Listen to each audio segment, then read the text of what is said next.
Well, good afternoon, everybody, and welcome to the 2025 Golden Oval meeting here in Dresden, Germany. Quite frankly, a key fixture on the European athletics calendar. We are joining the men's pole vault, which is underway, and as some of those early images were just showcasing, the men's discus also underway. We have some fantastic lineups between them, some Olympic medalists amongst us as well. Chris Nilsen in this pole vault lineup. It's not going at the moment, so early foul there. Or shall I say, early failure for the American Ludwig Nilsen. Keaton in here representing America. That's Keaton. Is, you can see, getting some good advice from Chris Nilsen early on in that competition, to be frank. But yeah, we fully look forward to the afternoon here, so we do join these images quite abruptly. Yeah, we have got some incredible athletes in this brand new Heinz Steyr Stadium here in Dresden. It was renovated last year. They had that opening meeting, didn't they, back end of August, and saw some fantastic meet records go down. We hope to see some more today. 15,000 can fill into this stadium, which is just like many stadiums in Germany, designed with one thing in mind, and that is how can they make it most accessible and offer the best viewership for athletics events. And they nailed it once again. So, well, Peter Lisek of Poland, he is awaiting his vault so far. First time clearance at 540, passing out at 553. So bar supposedly should be at 563. We'll wait and see if that's true. Of course, the vaulters, they can discuss amongst themselves. They can choose where that bar goes. So it usually agreed early on in the event. And I presume it will be no different here. So the men's pole vault. There's Lisek on the runway. The silver medalist from the World Champs in 2017. Two-time bronze medalist as well, 2015 and 2019. So really pre the pandemic. Was a formidable pole vaulter. Still is now. And was the first Polish athlete over 6 meters. But his career just slowing down a little bit. This man, though, absolutely flying at the moment. He really is coming into his own. Thrown over 70 meters numerous occasions as Denny, the Aussie. And he's in the circle, getting his competition underway here today. Australian record just a couple months ago now, wasn't, and the Oceania record coincidentally. And all three of his throws well over 72 meters in Oklahoma at that special meeting. But now, for him, it will be about winning. They, the discus throwers, they get their big early season marks out. Over in Oklahoma, that special circle designed to maximize that wind. Very technical, the discus, in catching that flight path just right. Can impact the distance and height and how long the discus can hang in the air quite drastically. And I know many are starting to have those discussions around how can we I guess start to legalize wins and potentially introduce some illegal win factors, but it's just so different from throw to throw, competition to competition. It would be very, very hard to police. Much like the sprints have the ruling of you compete with over 2 meters per second following wind. The time will not count towards the record books. Well, we have seen some huge throws out in Oklahoma. So welcome everybody if you are just joining us. We are here at Dresden for the World Athletics Continental Tour, the silver edition. However, plenty of athletes who came home with the gold medal goods in Paris here in Dresden, as we get a look around this fantastic city.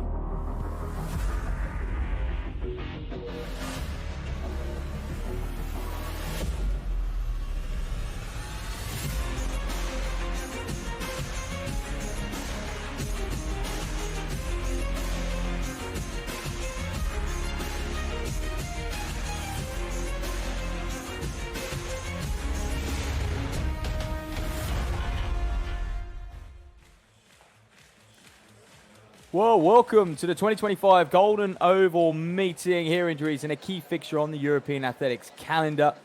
Athletes from across the continent and beyond have gathered here for a strong afternoon of competition on this World Tour circuit.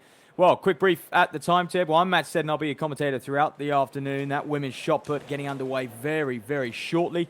Men's discus and men's pole vault already underway for you. And the long jump to look forward to, 200s. And we will finish off the afternoon with that women's 100 meters, which in fact, all four of that 4x1 German quartet will go against each other individually in that women's hundreds to just add to the excitement. It's a very, very interesting dynamic, isn't it? They're able to push their individual careers aside and come together as a team in the 4x1, those athletes, and they will crown off the evening. And just look at this arena.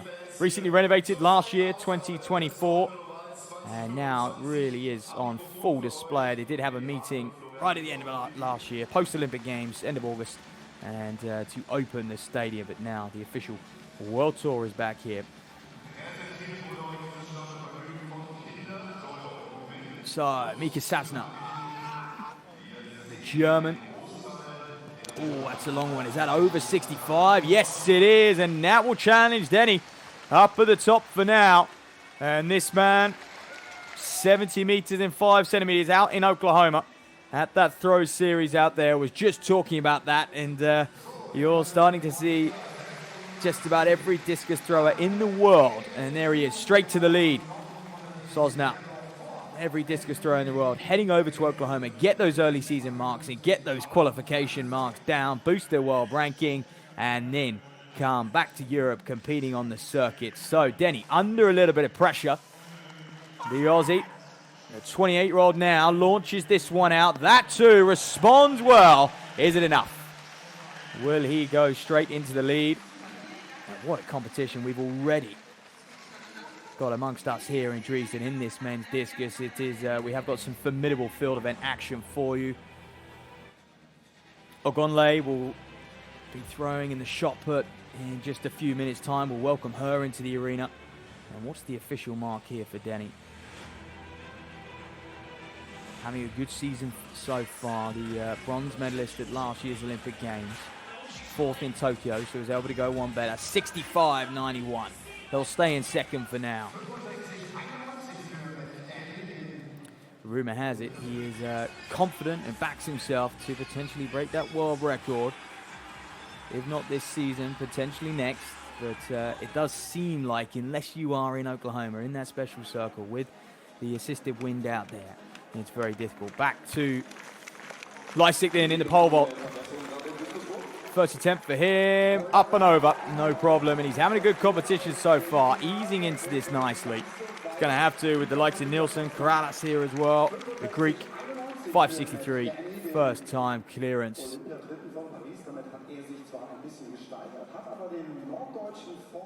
For the pole, 3-time world championship medalist. He was the first Polish athlete over 6 meters as well, 6 meters and 2 centimeters, his lifetime best, but perhaps not at the peak of his prowess, I guess, when he was getting those World Championship medals pre the pandemic, pre the 2020. He was dominant, wasn't he, in the sort of 2015 to 2019 area, that 4-year window.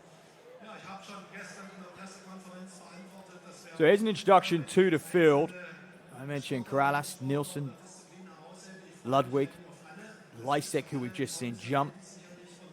Season's best, he's going to be bordering on that very shortly. Bar will be at 673 next up.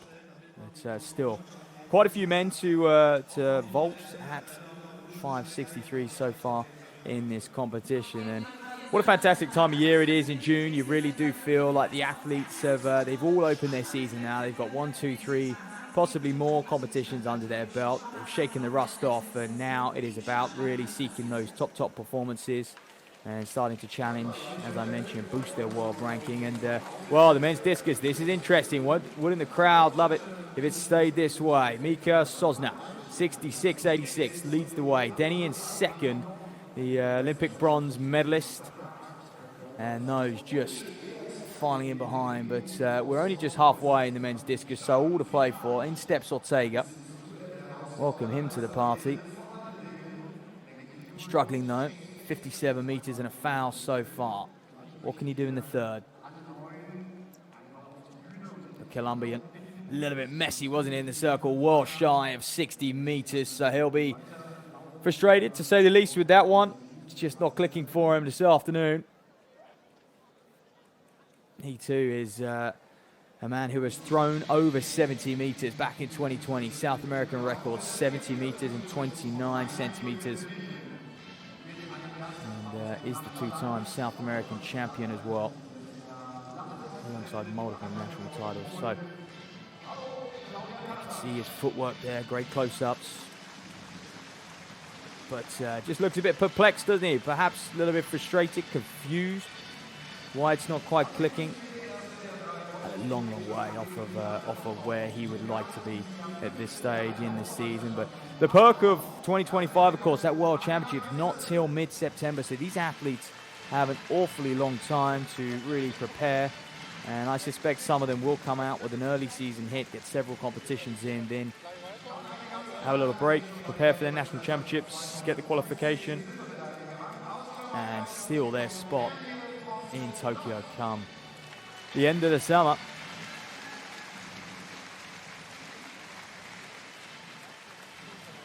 Stephen Richter, 69.61 his lifetime best. Also out in Oklahoma, just about everyone's PB is there now. Here he goes then. Nice in the circle, good speed, nice height to it. Ooh, that's going to challenge a top 3 place.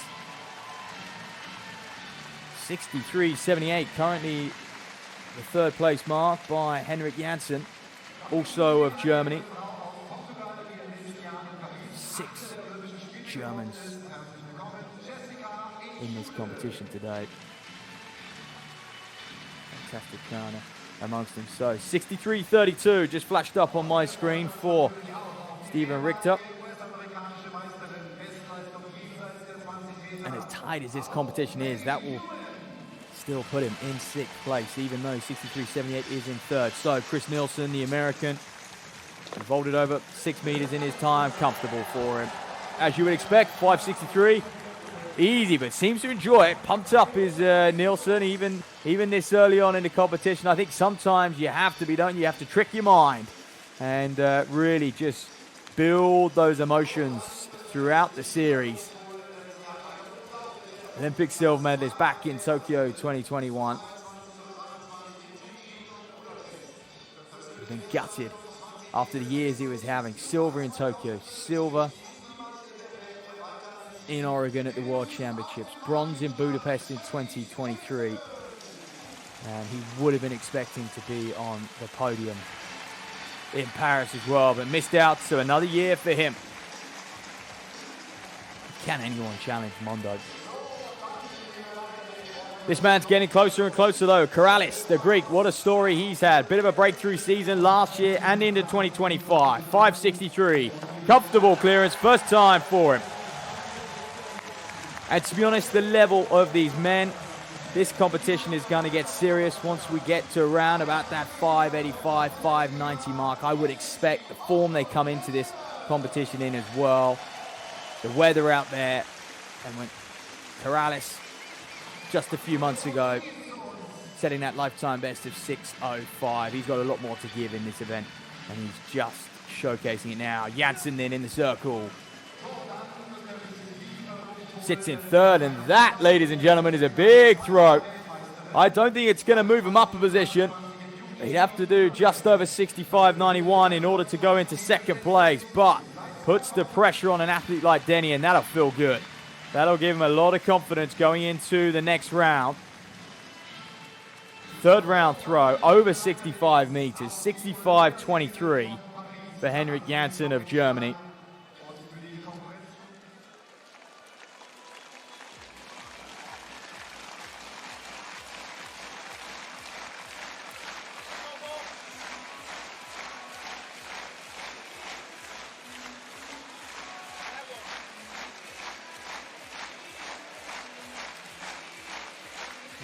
Handed him back to the pole vault. Former European Championships silver medalist in 2018. That was in Berlin. What a fantastic competition that was. A memory that will live on for him. Can he clear 5.63? Yes, he can. And this is good to see, ladies and gentlemen. we are going to have lots of men challenging late on in this competition. So 4 go clear already at 563.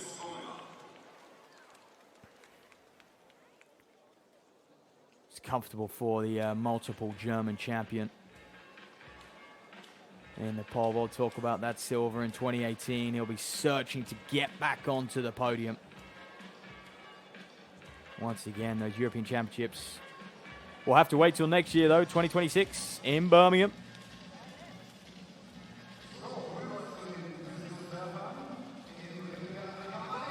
Oh, back to the discus. Mattis.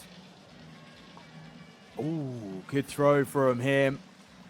Also a 70-meter plus thrower. 71.27 his lifetime best. So, Sam Mattis of America makes his trip over to Europe and looking like a successful start so far. Now bump him up. He'll have to go clear of 65 to even threaten the podium today. Something he is capable of.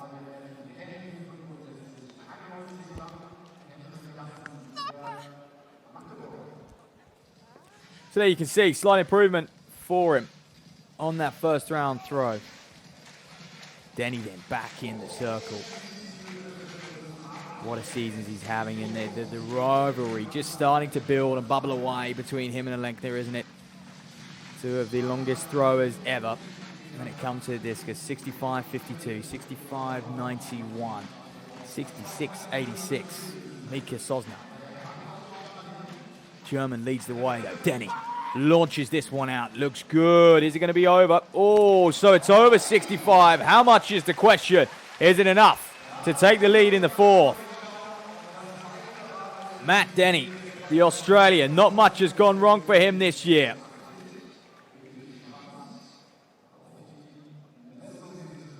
Born and raised in Queensland. Trained on a homemade discus circle in his youth. Not many have a story like that. He was a talent. 66.38, so he gets closer. He's within 60 centimeters of the lead of Mika Sosna of Germany, but he's hanging by a thread out there. Can he improve on that mark? And there we are. Sosna, Denny, Janssen, Prufer, Brown. Look how close it is for those mid-places there, 4th to 7th. But still, a lot of these men, long way off of what they are capable of at their absolute best. So perhaps conditions playing a factor. It's not windy enough, they may say. With some athletes who will enjoy these nice still conditions here in Dresden will be this women's 400 meters as they take to the start then. Right on the outside, Luna Bowman, 51.28 lifetime best. There you can see just 26 years of age.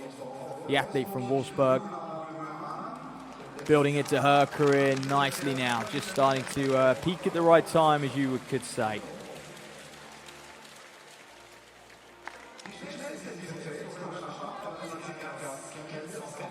Karina Schwab, New Balance athlete, 50.91. She is actually the fastest in this field by somewhat over just under a second, in fact. 5th of those European Championships in 2022 in the 4x4 with Schwab.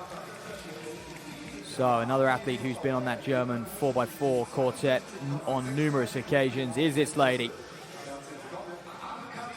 Ann-Katrin Hoven, 52.63. She's going to have to go quicker than that today if she's going to contest.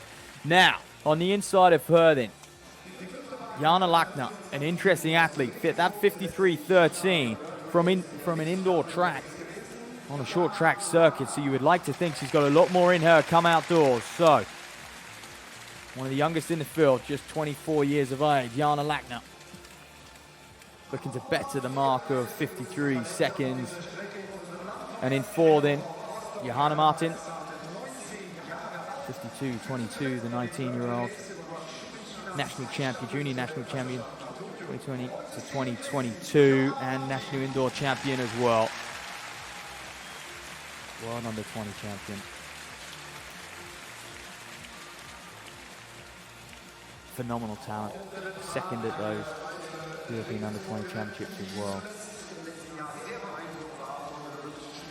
Monomea then in 3. Nice and relaxed. The 24-year-old, 53-46, season's best. And it will take these 400 runners a good 7-8 races probably to find their best form. It's a long season ahead of them. And for many of these women in this field, it'll be a case of getting to the German championships and competing there. Judith Frantzen then, 52-27. Look at it, packed house in behind. 15,000 this new stadium in Dresden can seat. They have got some retractable stands as well. It's just incredible, the support of German athletics. This is what it's about for many of these women then. Vivian Morgenstern, 54.06. Tight lane draw for her, right on the inside. And she's going to have the fast starter, Judith Frantzen, on the outside of her, Monomea. So she's going to have to stay composed around that bottom bend and be patient on the back stretch.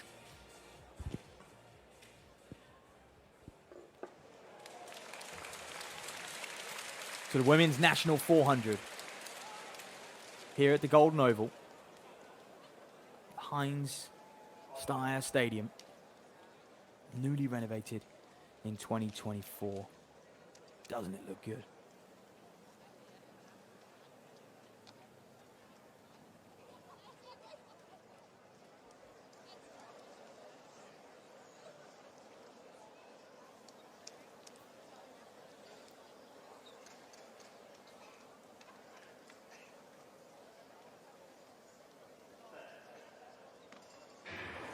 Well, off they go then. Keep your eye on Schwab. Just one in from the far right in lane 7. She's got the fastest lifetime best, under 51 seconds. Only athlete in this field to do so. Attacking hard. All of these athletes wearing red on the matching up with the track as well.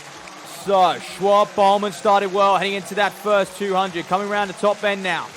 Fast through that first 200. So off in the way. Those leading 3, though, you're looking at Bowman, Schwab, and Hoban. On the outside, they look to be neck and neck. Coming through, dead centered in, Johanna Martin. This will be a massive run from her. A big victory here would give her a lot of confidence going into the season, heading into those German championships in 5-6 weeks' time as well. So Johanna Martin, stormy clear in 4. She's going to have to fight off a late challenge from Lachner, who's going to get there on the line, or is she? Martin takes it. Great run from her. Big upset, actually. And the athlete in form. Here's Martin. That was fantastic. 4th at those World Under-20 Championships a few years ago. First of those National Indoor Championships over the last couple years. And now she's starting to deliver outdoors. Look at this thing. This is a prime position. 150 to go. It's exactly where you want to be for Martin. And what a massive lifetime best it was. 51.77. And I'm just looking on my screen now. I'm sure Martin took that one. That's on the results. Jana Lachner. It is as the victor. So pretty confusing there because Lachner's the one in the white. Martin in the red. And they're giving it to Lachner. So we'll have to keep you updated on that and have a bit of a closer eye. But the pair of them, massive lifetime best. 51.77 and, well, to be expected given the atmosphere, the weather here. Well, you're looking at the Olympic champion, folks. Competing in front of a home crowd. Lifetime best of 2027 just continues to get better and better and better. Ogonle. Nice, solid opening throw for her. Is that just shy of the, well over the 18-meter mark. We'll have to double check if it's the 19 or the 20-meter mark, but Gonley silver at the World Indoors last year and went from strength to strength and onto that Olympic final. What a last round. Pulls out a 20-meter throw in the final round in Paris to be crowned Olympic champion. Stories don't get much better than that. 19-14 then, so we can see that the white lines will be the 18-meter line and the 19-meter line for reference for you at home. Well, men's pole up, Baganda. Oh, he's up and over it. That's a brilliant clearance as well. 5.73, big season's best for him, and you can tell what it means to him. say, this early on in the season, all about just building that confidence.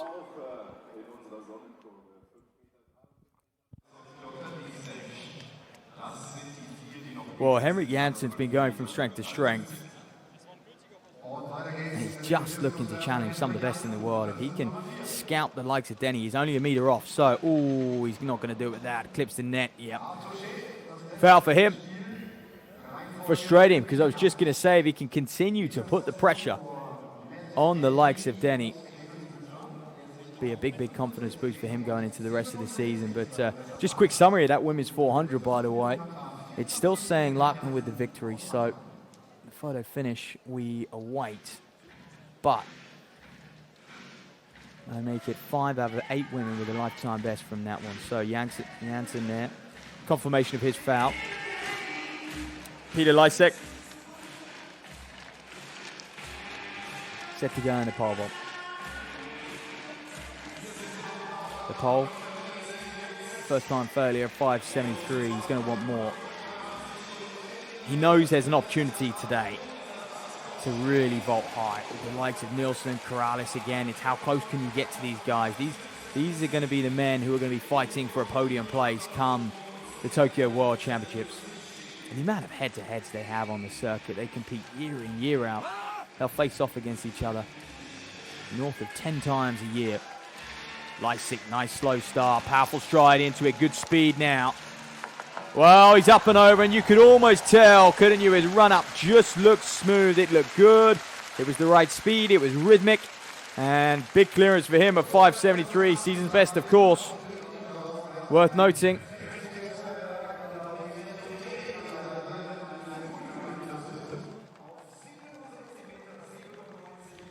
Well, Jessica Inchude, the Portuguese athlete, 11th in the world, just over 18 meters there. She was a finalist at the World Indoors and the European Indoors, so had a good winter. Was in Paris, but missed out on that final. Fine margins. And Inchude.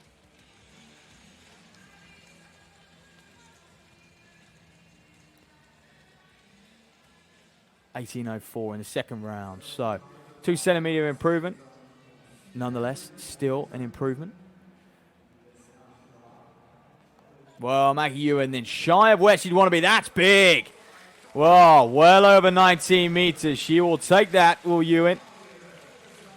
What a throw. And she is just a formidable talent. Second just last week in Bydgoszcz, but an athlete, it is worth noting, won the NCAA American Collegiate titles in the hammer, the shot, and the discus in consecutive years.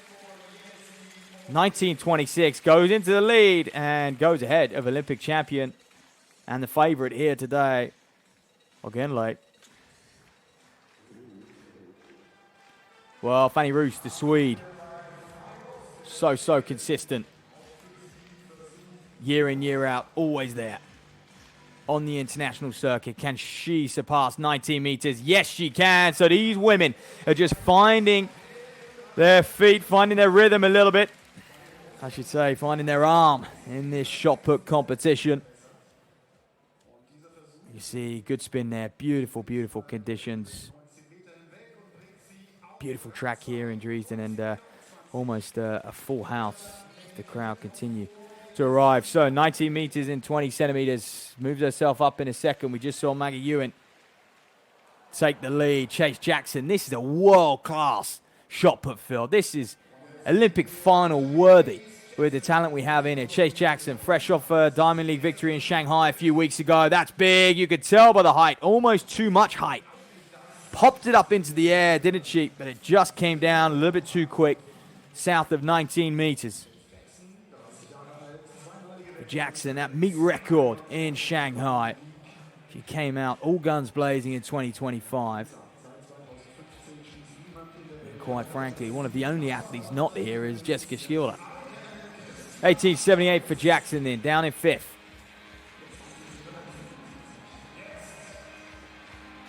Something tells me she won't be there for long. Well, Genley steps back into the circle. 2027 lifetime best came in February at those German championships. Often an Olympic champion. You can excuse them for having a little bit of a sluggish period post their gold medal winning performance. But Ogenle gone from strength to strength and bettered herself. That was flat, wasn't it? Very flat. So, polar opposite chuckles away to herself to the likes of Chase Jackson, who walked out the circle and fired her shot high up into the air. Ogenle can't get enough height on that one, but small corrections. You can forgive her this early on in the season.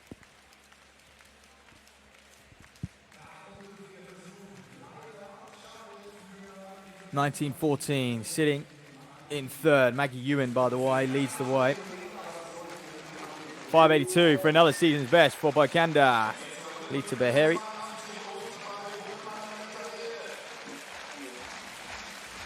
Former European medalist. Here he goes. Just to put the pressure on and stay in it. Not to be. So he'll figure out what he needs to do. Often the way in pole vault, especially when they get up towards these season's best, lifetime best marks, they will take that first attempt to figure out what best length pole they might need, where they want those poles that prop up the bar as well. You can move them forward and backwards. Well, Joe Brown, we actually haven't seen him. It's the first time we've seen him today. We've seen pretty much everyone bar him, the American. Long travel over the 28-year-old, 67.92 his lifetime best. Set last year in Oklahoma. Good throw, right. And he bumped his way up the leaderboard. Solid enough. And it's going to be awfully tight. There's a cluster of men around 63, 64. Looked like it might have been just shy of 63 for Joe Brown.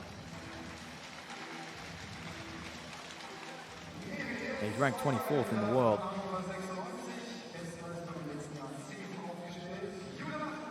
But unfortunately for him, just the fact he's coming from that American nation, qualifying for the Tokyo World Championships will still be very, very difficult. And he may even have to improve on that mark. 62.42 for Brown. Improve on that lifetime best of his is 67.92.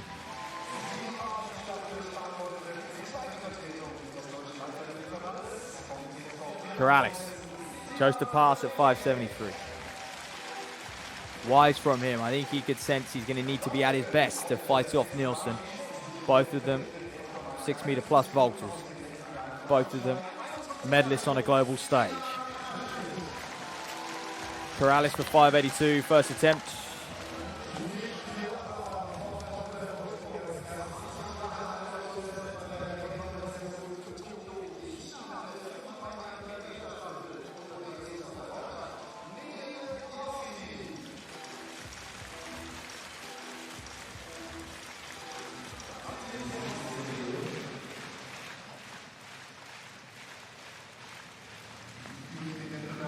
Well, also a man we haven't spoken too much about is this man, Prufa.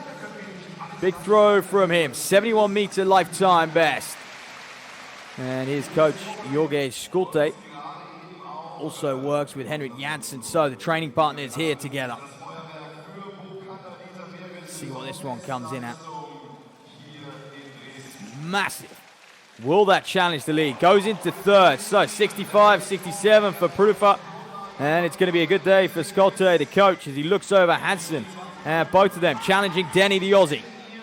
Launches this out into sixth. Oh, and he saves the best till last. Matt Denny, folks.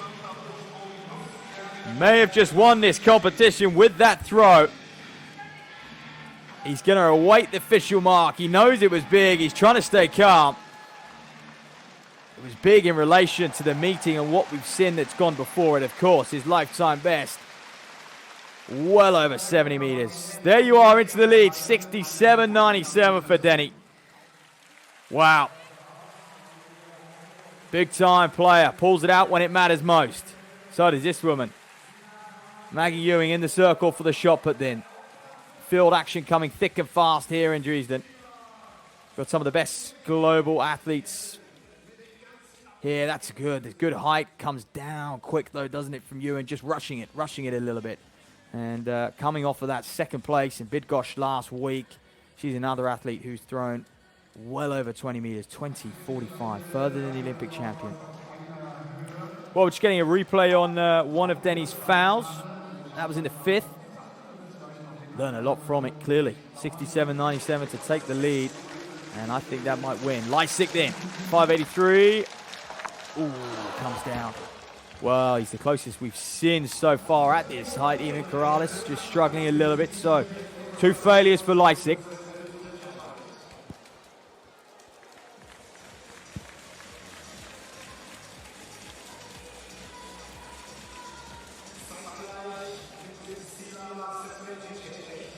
Well, you want him to go clear, don't you?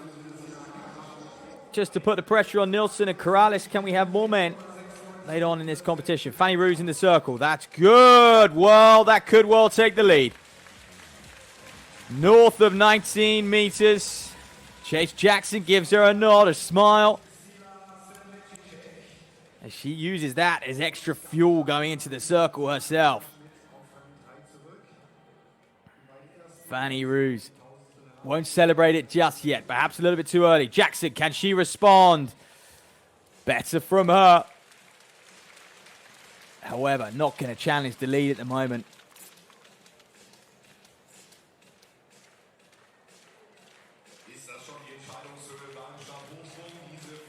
Look at that, the speed they move through the circle, the balance, the control.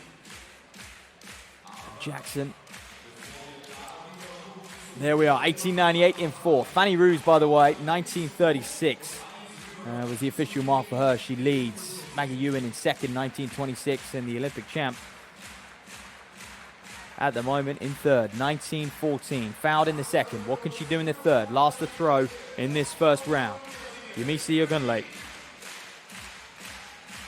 Builds throughout the competition, the series of throws usually. Again, very, very flat.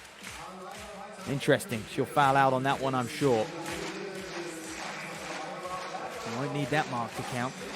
Not if she's going to challenge for the victory. Lida Bahari.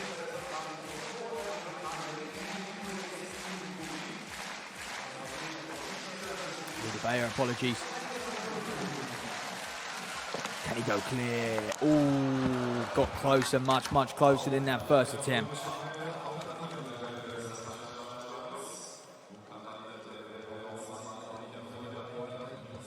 So one more for him.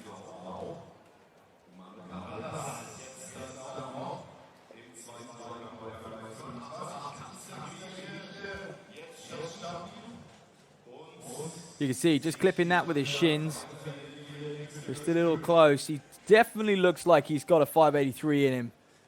And I think he knows that. That's where the frustration is.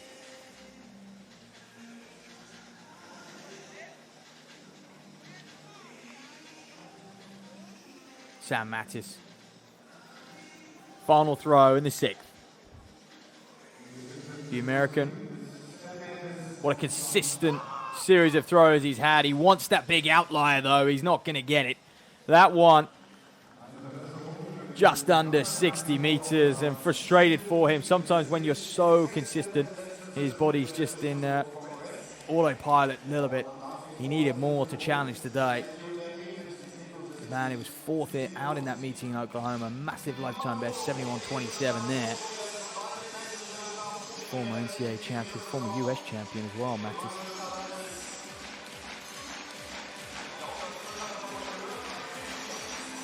So Emmanuel Karalis. I mentioned he had a breakthrough season last year. 2nd attempt. I was about to say it's easy, isn't it? The form he's in. He'll have it on that next attempt, I'm sure. Just frustrating for him. A little bit more energy wasted early on in this competition when he might need it later on. So, Rice smile. Look at that. Clears it. 20, 30 centimeters or so, but just comes down on it. He may well just move the bar back just a touch. Karalis.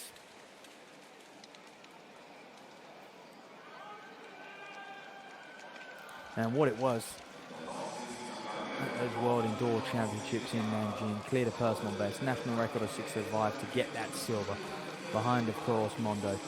And that was the highest mark ever recorded not to win a gold medal in championship history in Nanjing. Such is the talent of Mondo, and perhaps the frustration of these men, or perhaps a certain level of gratitude. He's made these men raise their game a little bit. So Leipzig to stay in the competition. Third attempt, 583. Quite a few men having a problem with it. Will Leipzig go clear? Nope. So his competition is over. The three-time World Championship medalist, unfortunately, is out here in Dresden, but the crowd have seen him certainly back to near his best when he cleared that 573. It was a mega clearance. And he'll move on. These men will have a competition every 5 or 6 days at this point in the season. June is a ridiculously busy month in the track and field calendar. Well, he's still got it, hasn't he? The athleticism of these men. Quite mesmerizing. They are gymnasts, virtually.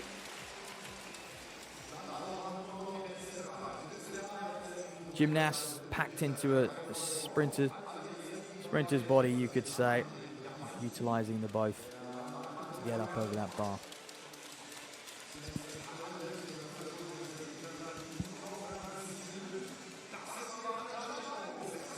Well, the crowd enjoying what they're seeing here. This meeting, I guess, pre the 2000s.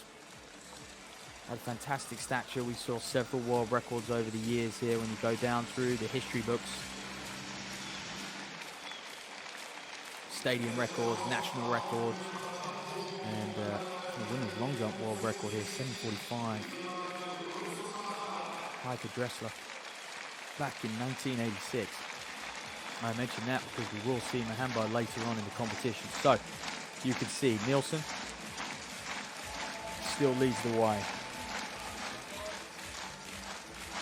Final attempt for Liederberg.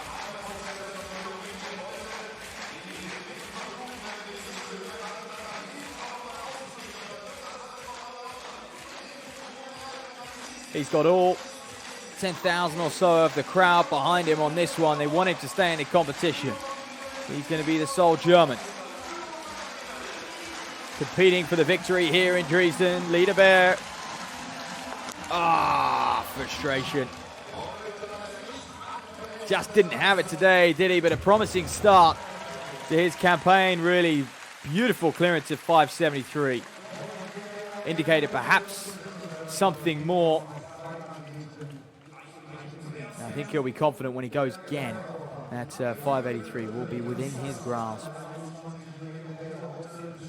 And get back to his very best. I mean, his season's best last year, 582. And of course, it has been a few years since he's cleared 583 or around that mark. But that lifetime best of 590 in what was, quite frankly, perhaps a different era of pole vaulting, just before Mondo really came to the scene.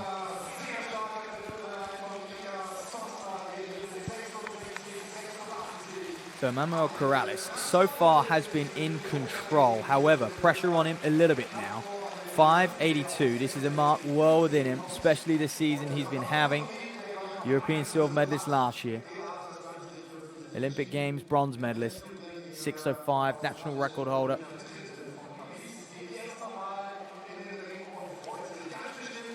And on most other continents would have that area record as well, but thanks to Mondo, he's a long way off that.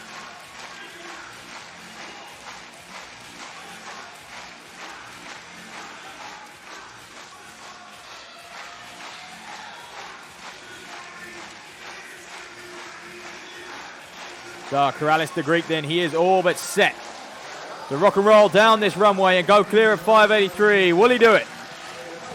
Oh, what a shock. That's it, ladies and gentlemen. Karalis out here in Dresden. Waves onto the crowd. That is a massive shock. An athlete in the form he's in. It shows you it's about the here and now. Fanny Roos. Talking of form, is putting a world-class feel to the test here in the shot put. That was another massive throw for her.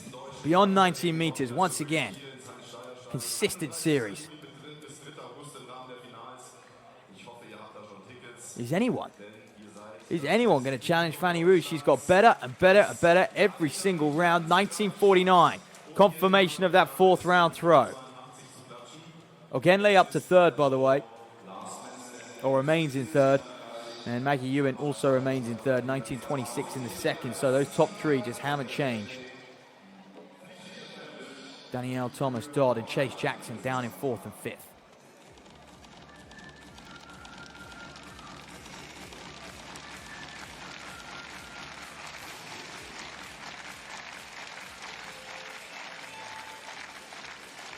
Okie dokie, Chris Nilsen.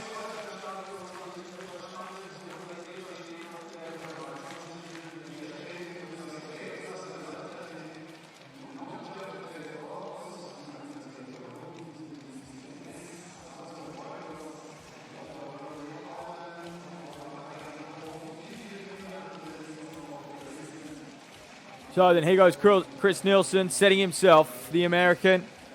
He's got this competition wrapped up now. Who would have thought all it would take is 582 with three men who have gone clear of 6 meters? Well, stranger things have happened.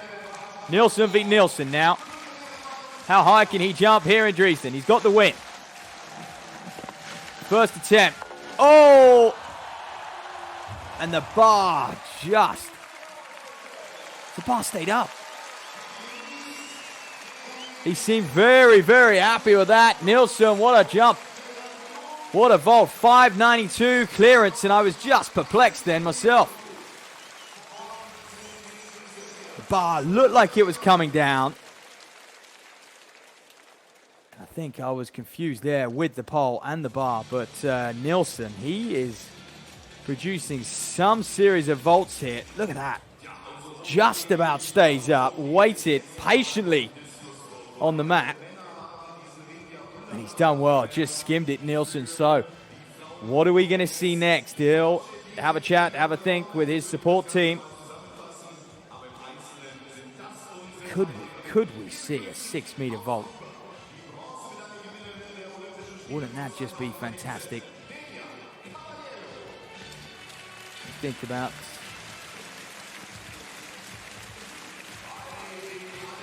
the meet record now. That's what you have to start looking at. I think Nilsen's going to have one eye on it. That's for sure.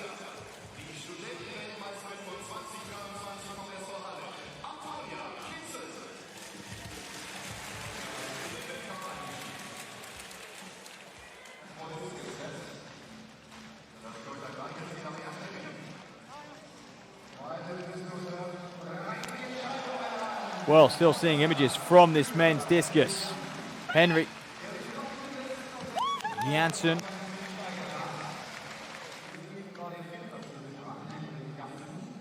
Nice replay of him. That men's discus competition has concluded. I'll bring you the results of that now. It was Henrik Janssen who led the way for so long and challenging Sosner and Denny. But it was Denny. Look at this thing. 6th round. Watch this throw. Saws it out under pressure. Was down in second at the time. Just over that 65 meter mark. 67.97.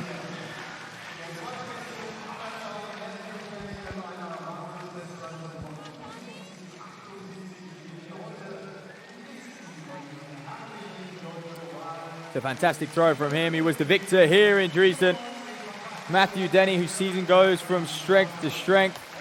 And I mentioned before that rivalry between him and Alekna is building nicely. Who is going to come out on top? Who is going to be the world champion? Denny longs to be on top. He's been amongst the medals so many times. Bronze in Tokyo last year, fourth in Paris last year, 4th in Tokyo the year before as well. So there he is. That's 67.97 coming in the 4th. 65. And in the 6th round there.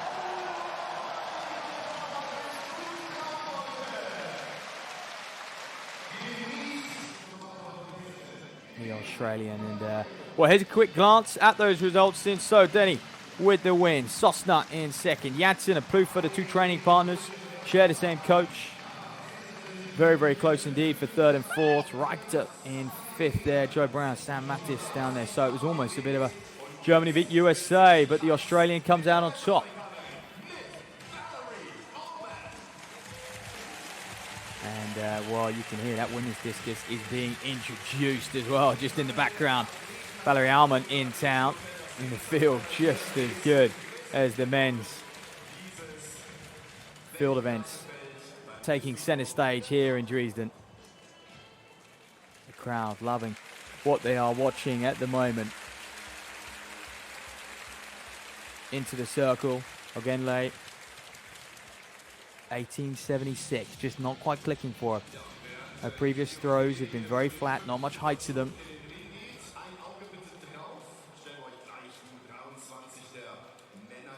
Good spin, that's better. There you are, that's what you expect to see from an Olympic champion. Fired up. Crowd as well. She's going to have all 10,000 or so of them behind her in that sixth round. Will we see a replay of Paris? Much better from her. 1967 to take the lead in the fifth. 20 centimeters or so ahead of Fanny Roos in second. Maggie Ewan still hasn't improved on her mark of 1926, but both of those, Roos and Ewan, are going to throw next. As we cast our attention back to Nilsen. Here we are then, 6:01.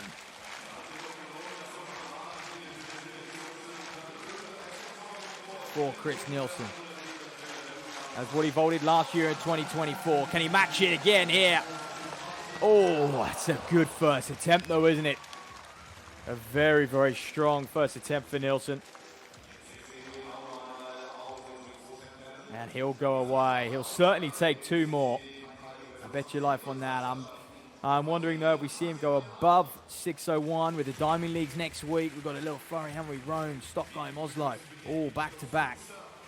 I'm wondering if we will see him settle for 6:01. Fanny Roos, can she respond to Ognilate? Ooh, it's going to be close, isn't it? It's going to be very, very close.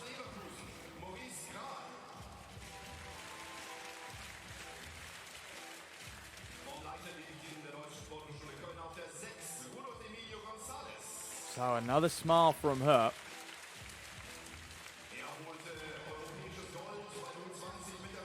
$19.33. Not much improvement, but a very, very consistent scorecard. That was the first time she hasn't improved on the previous throw. She'll have to come the sixth. To give you a bit of context to how far these women are throwing out there at the moment, that Tokyo World Championship standard, 1880. So they are a long way over that, as you would expect from these world-class athletes. But obviously, only a select few get to go to the World Championships each year.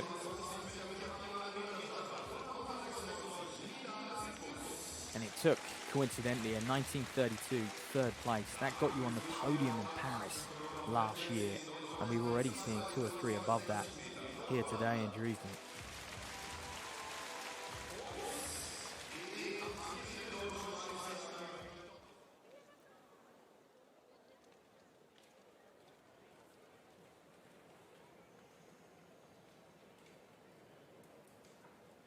So Nilsen getting a little bit more advice.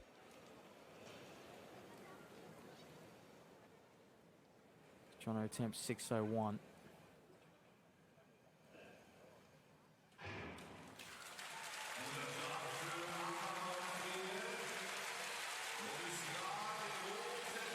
Kenzel waiting to throw, and in the background I believe you'll hear some of the national 100-meter rounds, but we are focusing on these field events. We're going to stay with this women's shot, the men's pole vault, also the women's discus to happen a little bit later on. The men's discus is over and done with. Matt Denny, the champion there.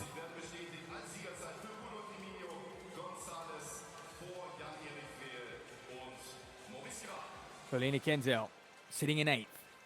Very close to her lifetime best of 1889, by the way. The German, that's better. It's going to be over that. That's going to challenge a PB, surely. I think she would have loved to see it over 19. She's been flirting with that 19-meter barrier, if you like, for a few years now. There you are.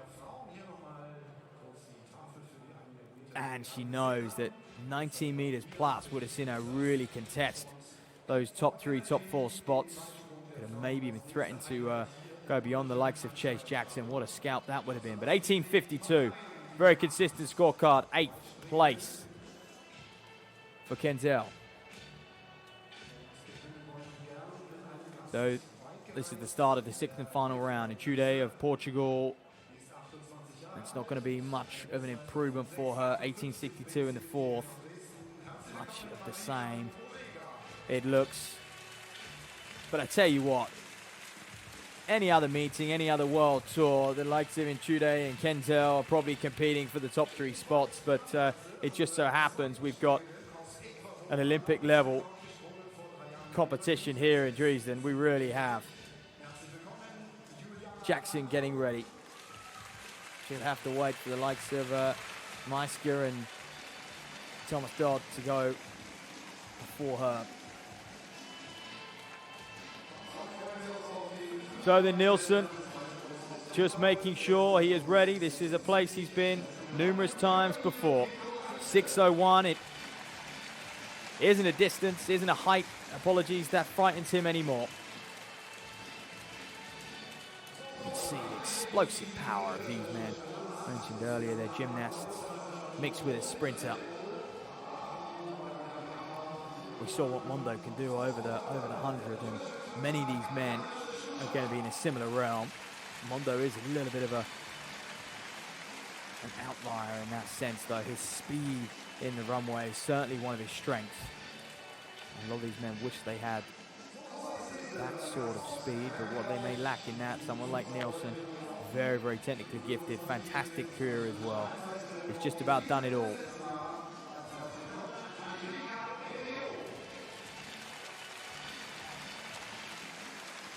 So the Olympic Games silver medalist from Tokyo in 2021. Multiple world champion medalist.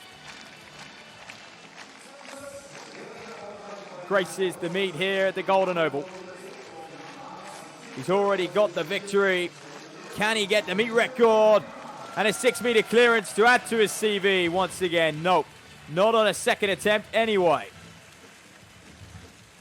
And now you just wonder if the belief of clearing 6:01 today, is that just starting to slip away? It's a long way off then. Okay, folks, so Meisk and Thomas Dodd both fouled in the 6th, so Chase Jackson still remains in 4th. Can she bump her way up onto the podium? It's big. Is it big enough? Wow. Jackson well beyond 90 meters by the looks. Do my eyes deceive me? Chase Jackson. We await 1973 officially, just coming through on my screen now. So Chase Jackson will take the lead. And she goes above the Olympic champion Maggie Ewan and Fanny Rose. And that is what we've become accustomed to see with Jackson. Meet record at the Shanghai Diamond League a few weeks ago. Victory there. Now Fanny Roos. She's had a fantastic competition. Been very, very consistent, as you could see, around about 19.5 meters. She's got to respond. And she pulls it out of the bag once again. Is that going to be enough? The Swede. Swedish record holder. Fanny Roos challenging some of the best in the world. Doing it time and time again. Saws that one out. Will that put the pressure on Chase Jackson? Certainly, if you're Maggie Ewan right now and Yemisi Ogunlenle. 1934. It looked further than that, didn't it? But, yeah, won't be enough, unfortunately. We'll stay in 4th place. So, Maggie Ewing in the circle next. Not messing about. 1950 throw, sits her, oh, terrible, terrible sixth round. And I just wonder if she rushed that a little bit.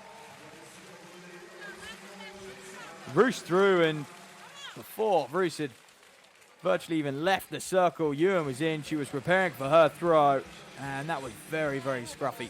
But here you are, helping out her teammate Jackson. The two Americans, good showing from them. Jackson sits in first, Ewing in third. Well, now then. Ogenle. I wonder if she's tired of hearing herself introduced as the Olympic champion. The athlete from Mannheim, based there. What a setup. German athletics building. Several superstars emerging from this nation. Ogenle has already emerged. Can she do what she did in Paris 10 months or so ago at the Olympic Games? She's going to have to if she wants to beat Jackson here today. Not enough on this occasion. So Chase Jackson with a huge throw in the sixth comes and snatches the title from Ogenle. And what a shame for this home crowd. They would have come to see Ogenle win here today. They would have loved nothing more. However, it wasn't to be. No fairy tale ending here in Dresden for Ogenle. But she'll welcome the competition. It's what these women love. And it's what makes them better as well. So that concludes a rather stellar women's shot put competition. Chase Jackson, 1973 with the victory. Just 70 centimeters or so shy of her season's best. And that meet record from Shanghai. Ogenle, the Olympic champion in second, 1967, came in the fifth. And Maggie Ewan, the American, in third, 1950 for her. Just shy of her season's best of 19 meters and 53 centimeters.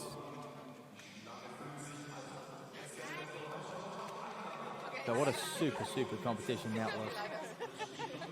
World lead at the moment, 2069 from Jessica Skilder, who was one of the only world-class shot putters who wasn't here today. I mentioned we virtually had an Olympic final lineup. We really did. So there you are, then a summary of that competition. Fanny Roos in fourth. How unfortunate for her. It took Jackson's last throw to bump her out the podium spots. Danielle Thomas-Dodd in fifth. Jude Kenzel just settling down there in seventh and eighth, but unfortunately cut out. No mark for her to pole. Here we are then, third attempt for Chris Nilsen.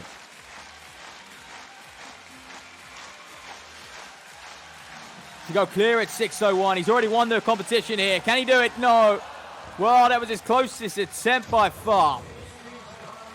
And I think he will appreciate the more attempts at 6:01, the better really throughout the season. And he'll appreciate getting there. He'll appreciate passing that 5:92, having the time to focus in on 6:01, but couldn't quite get over that mark. But what a competition. I think importantly for him as well, he's beating Karalis. I don't know how much these pole vaulters will really look into beating one another in what you could class as the regular season for them. It's a bit of an American reference, but yeah, someone like Nilsen probably won't be too fazed because they know it's all about what you can do on the day when it counts. And that will become mid-September in Tokyo at the World Championships. Before then, all they can really do is keep fit, stay healthy, keep vaulting.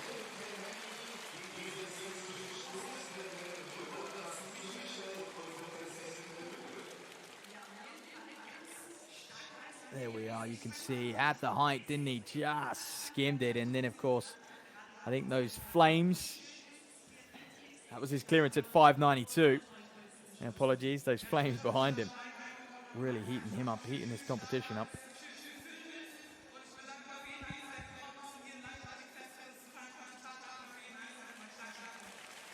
So there you are.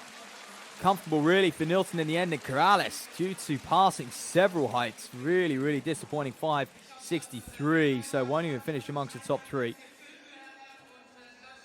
So the athletes ahead of him would have enjoyed scalping him here.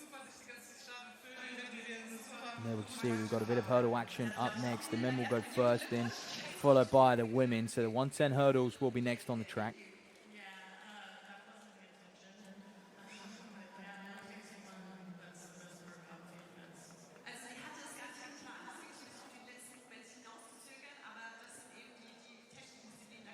And you can see Manuel Mordi, the German, 2024 Olympian, 2 times the German champion, 6th just last week in Bydgoszcz. He's getting ready, comes into this, one of the fastest in the field actually. Expect him to be under a little bit of pressure from Elmo Laka of Finland, the Finnish champion. However, season opener well outside 14 seconds, which would have been disappointing for him, 14.14.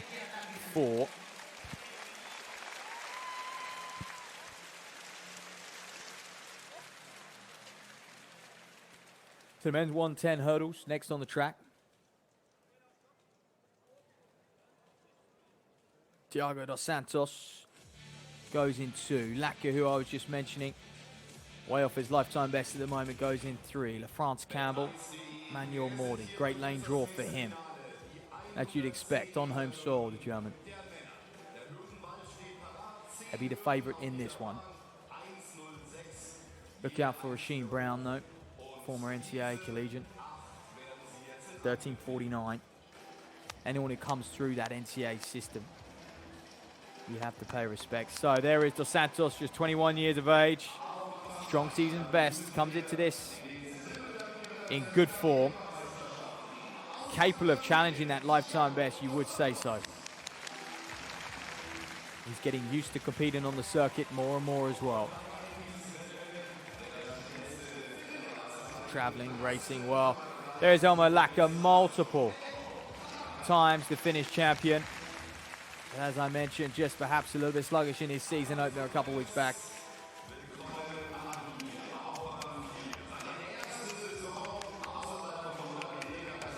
Oh, here is Campbell. 5th in Bydgoszcz just a couple nights ago. 13.31. Out in Miami at the Miramar meeting, but wasn't legal, unfortunately, just with a legal win, but shows you what he can do. Manuel Mordi then, really one of the favourites in this one. Mentioned 2024 Olympian, 2 times German champ. However, did finish a place behind Campbell in that Bydgoszcz World Tour meeting just a couple of days ago. Rasheen Brown, mentioned he'd come through that NCAA system. Formidable coaching out there. It really is what sets America and the rest of the world apart. They are a hurdle nation. Gregory Minu. Well, he got the win here last week on this very track. 13.61 on that occasion. 13.55. Season's best. And a very short season last year. Well, Ramon Lecure. 13.42. So very, very close. 13.54 season best as well. Out in Savona. 4th there he was. Stefko, right on the outside, the Czech athlete. 21 years old and just snuck the 14 minutes mark, or 14 second mark, shall I say, apologies.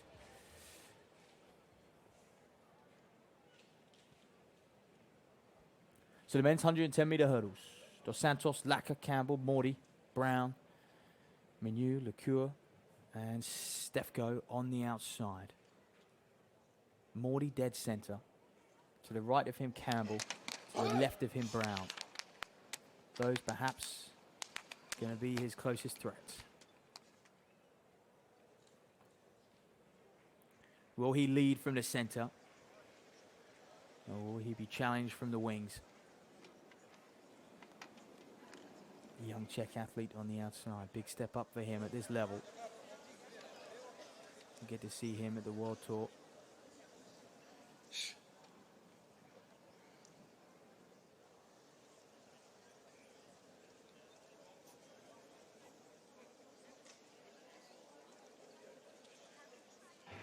So a clean start from all. Check out who's first to rise. It definitely looks like Campbell moving well in 3, right on the inside. Thiago Dos Santos, the Brazilian. Morty's being left at the moment. Dos Santos, Campbell. Oh, and what a falter on the outside, and it's the youngster. Is it? The athlete from Czech, Stefko. May well have pipped it on the line. If he has done, that's a massive lifetime best. Oh, and Gregory Menu just faltered halfway through that race. Romain Lecure, it was, I believe, who takes it. We want to have another look at that photo finish. But some serious drama there. So Lecure takes it, 13.68 from him. The France Campbell just 100th of a second behind. Morty had to settle. He just couldn't get going, could he? And you can see 13.68. What a run, what a dip. And amongst all the chaos, he was the athlete who managed to stay composed. The best out of everyone.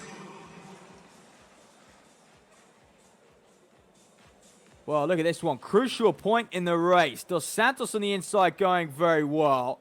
And just a stumble. Was it a coming together? Potentially of Brown? I mean, you... Possibly. But that almost worked in Lecure's advantage there, as he was able to accelerate away. Wasn't a coming together, just an absolute clatter of that hurdle. Campbell wouldn't have been aware of that on the inside either.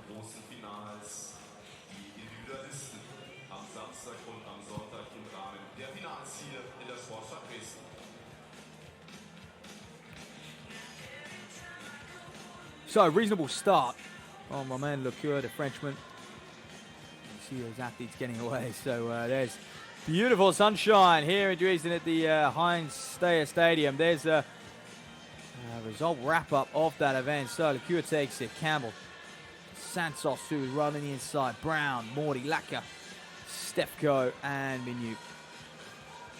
Very unfortunate. 2 hurdles to go. Clatters it and looked to be coming through. Looked to be very, very strong indeed.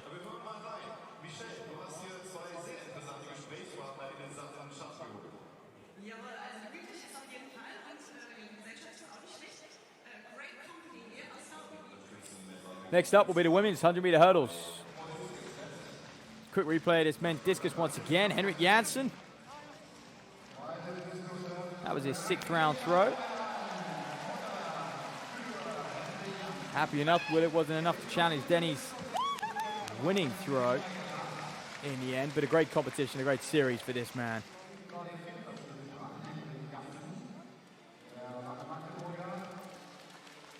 I'm sure here in Germany.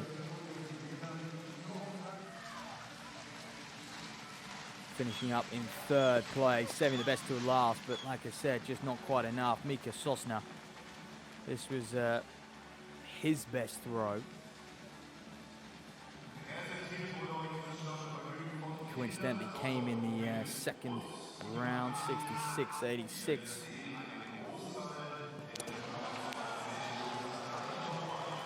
Great graphics, isn't it? As soon as that discus hits the ground, the smoke and flares are up in the air. And make it very interactive for the crowds who are in the stadium as well. Just to see exactly when and where that discus lands. Keeps them engaged, and it's all of these new little ideas which help to the entertainment factor of these events and keep up with modern times. But Matt Denny, it was in the 4th where he produced his best throw, 67.97. And that was more like it. He's having a fantastic season. Australian record and Oceania record holder.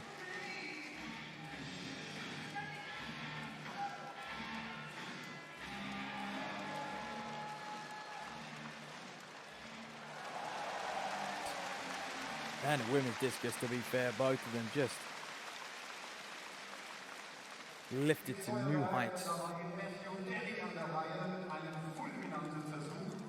Purely because of that meet out in Oklahoma, Ramona.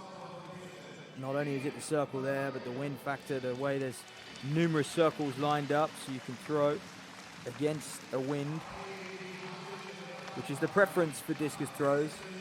They don't necessarily like a tailwind, forces the discus back down to the ground. They prefer a bit of a headwind, and this lady will know all about that. Valerie Alman steps into the circle.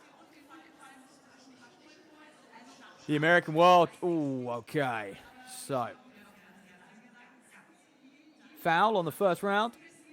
I was going to say the American, Olympic champion in 2020 and 2024. World champion in 2022, 71.46, her lifetime best. Absolute dominant force. She would be inspired by Chase Jackson's shot put. Victory, I'm sure.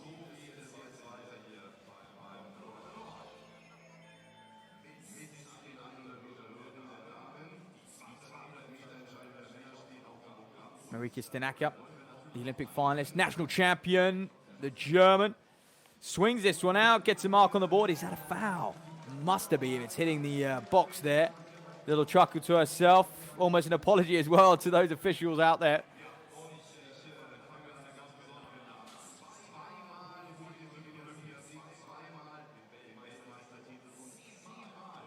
Yeah, you can see it just clipped well. Don't think she'll be able to do that again if she tried. Precision at its absolute best.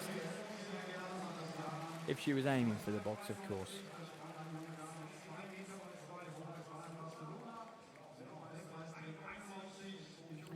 So there is Alman, two-time Olympic champion. Not many can challenge her when it really counts. Just formidable. Last year, 70.89, her best throw.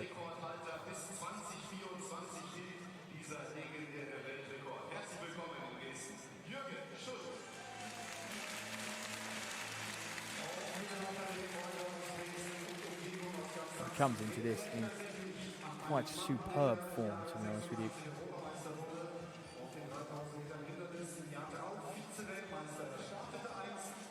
I believe she's waiting to get back into the circle, Valerie Alman. I'm just a little bit confused. Well, I'm not seeing too many others.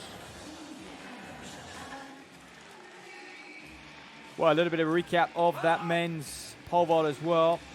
Peter Leipzig.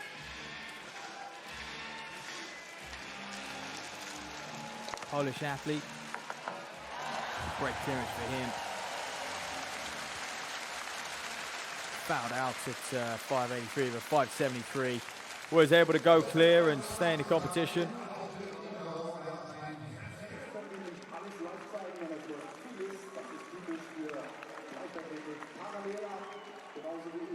And in Boganda, also fantastic clearance at 573.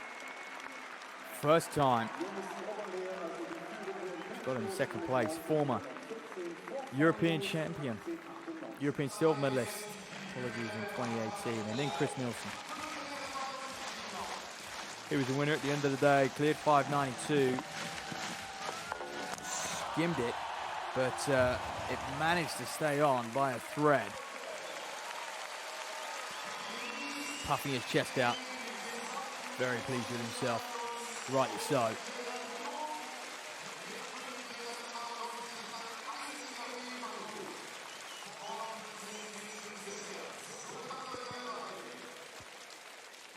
It was a perfect scorecard for him, as you can see, until he went up to 601. Came close, but couldn't quite get the clearance he was looking for. But a nice win. It will mean a lot for him to have been in the likes of Leipzig and Karalis here. I did mention, though, he probably won't read too much into it, the amount these guys compete against one another. So, Nilsen, Peter Berry there, Leipzig, Karalis, Ludwig, all in it. Okay, then back to the track and some hurdle action. Women's 100-meter hurdles. Next up.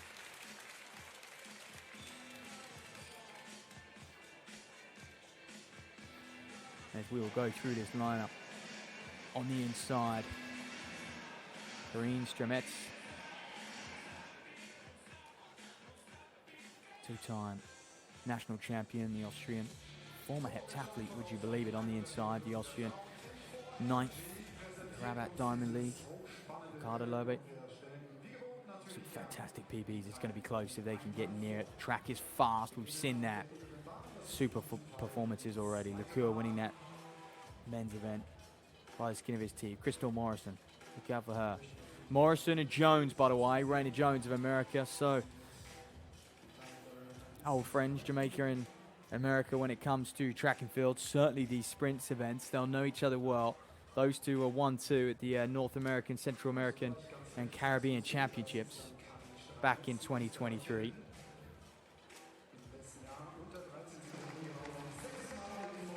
So here is Dresden on the inside. We'll know exactly who she's up against here today. 12.87 her lifetime best. Good season opener. In fact, when you look at season openers, 13.08, she's one of the quickest in the field. And you've got to go on the current form, but Ricardo Lobe of Germany.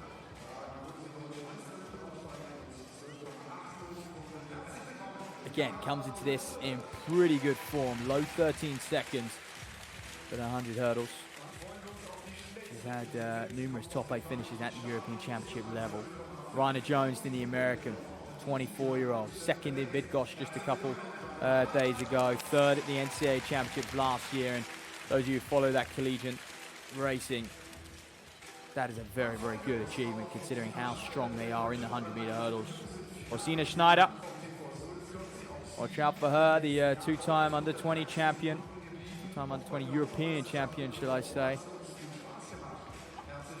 In the hurdles and the 4x1. So she's got speed. She's got that flat speed that you need in order to be world-class at this event. Crystal Morrison then. I mentioned a couple years ago at that North American, Central American Championship, second to Raina Jones. Also came in behind her in Bydgoszcz just a couple days ago. 12.97 season's best. She was 4th there. Marlene Meyer, 6th at the European Indoor Championships. Former German champion. To be accustomed to this level of racing. And Orsina. Franziska Skutzer.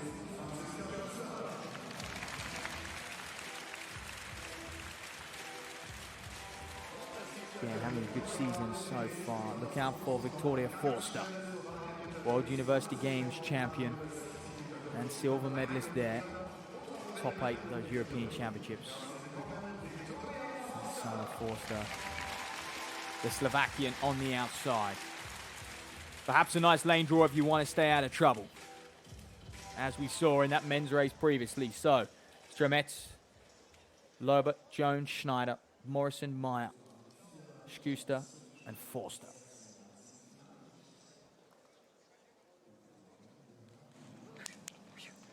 Women's 100-meter hurdle.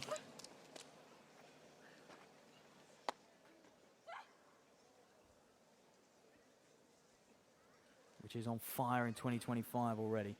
Masai Russell with the world lead, 12.17 at that Grand Slam track meeting in Miami.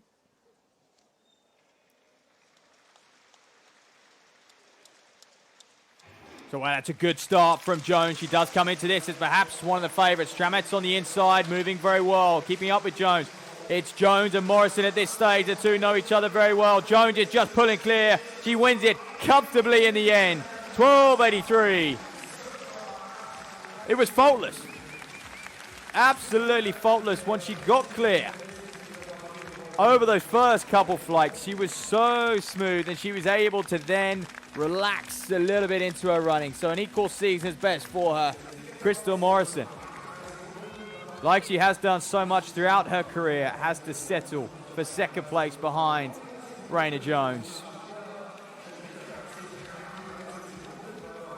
Well, she'll enjoy that one. And to come here to win on the World Tour circuit, that is going to help her place, getting into a few of those Diamond Leagues coming up. It's a busy week for the Diamond League. The likes of Rome, Oslo, Stockholm to come in the next 10 days or so. There you are, Raina Jones, Morrison in second. Schneider, dead center picture, just dipping on the line. in the purple for third. 13:04, so just shy of her season's best.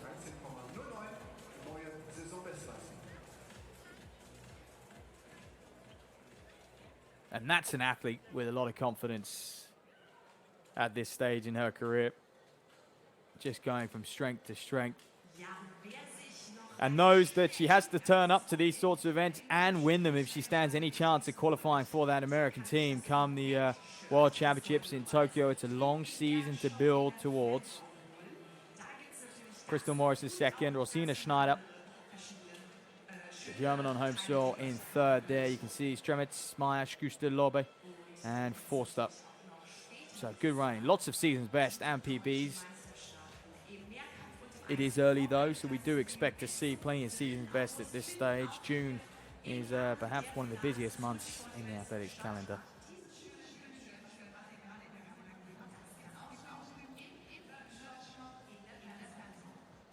So next on the track, after that hurdles events, will be the men's 200, followed by the men's 400, followed by the men's 400 meter hurdles.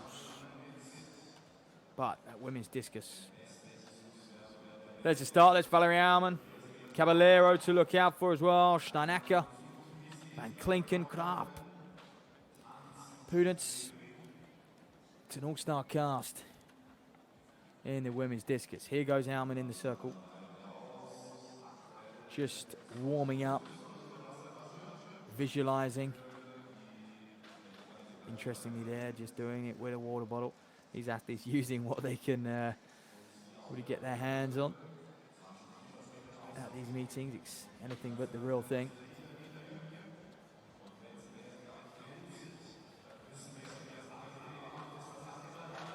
So moments away, we saw Alman do a few warm-up throws. 73-52 world lead, out again in Oklahoma. And we've seen it on the track on multiple occasions, haven't we? You know, where there's particularly fast tracks. Surface is good. There's always a tailwind for sprinters, for example.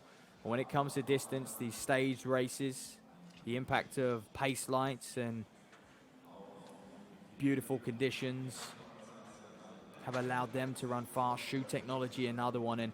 And now, you know, in the last couple of years, we're seeing the impact of a circle, but also located in a place where the wind is notoriously favorable towards the discus in Ramona, Oklahoma, and these athletes are going there, and I wonder, you know, how they feel, because now the new normal has just skyrocketed, really. When you look at some of the distances the men and the women are throwing come the discus, and you're at a huge disadvantage if you don't go out there.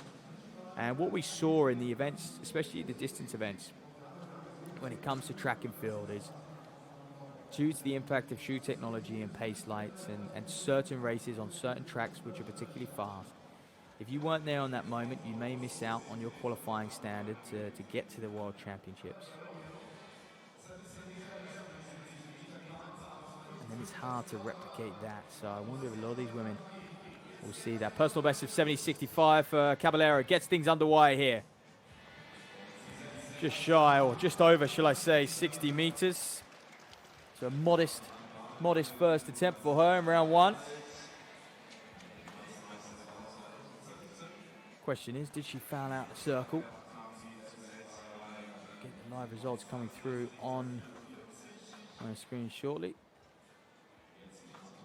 60-63, so it is official.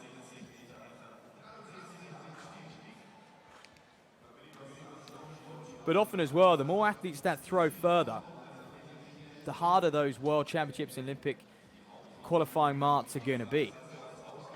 And that's another reason why you're at a severe disadvantage if you don't go out to these locations where the large number of athletes are throwing far. Kindell, for her first attempt, get her series underway. Shy of 60. An athlete with a season's best of over that, well over it as well, 62-64. Fair to say, a pretty slow start for her, but she'll foul out on that one, I'm sure.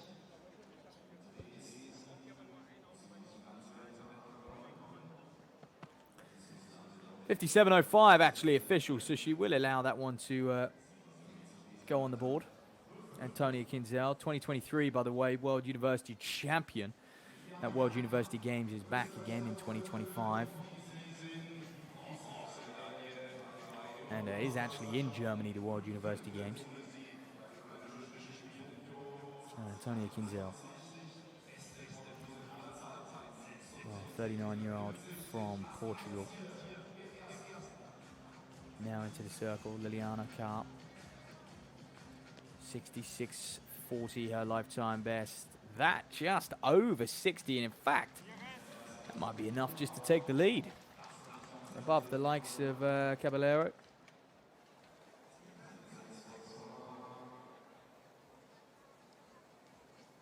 Caballero, by the way, that world champion in 2015.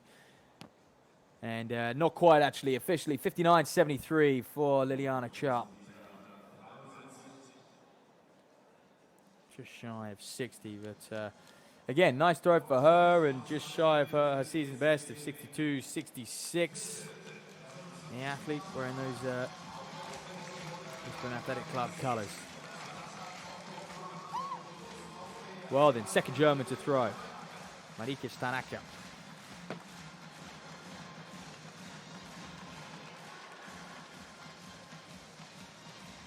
What can she do? Anything over 60 is going to go into the lead.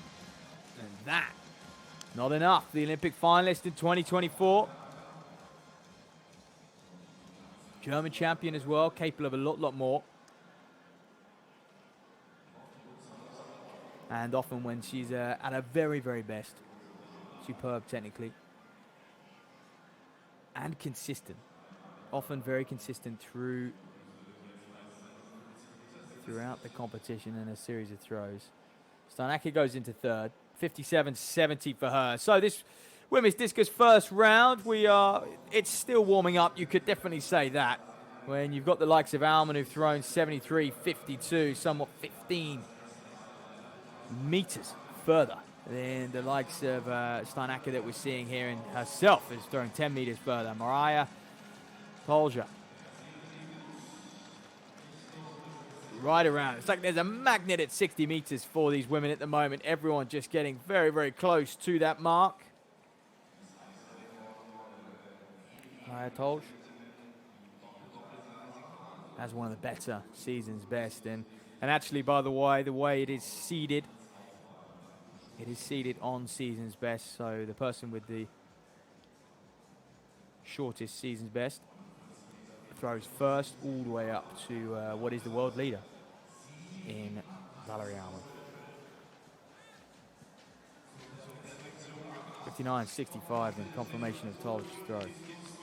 Next in, Jorinde van Klinken, the Dutch athlete, European Under-23 champion, NCAA champion as well in her time. That's good. That looks much bigger. There we go. Now the women's discus is really getting going. Van Klinken launches one well above 60, touch under 65. But that's a good start for her. Lifetime best, 70.22.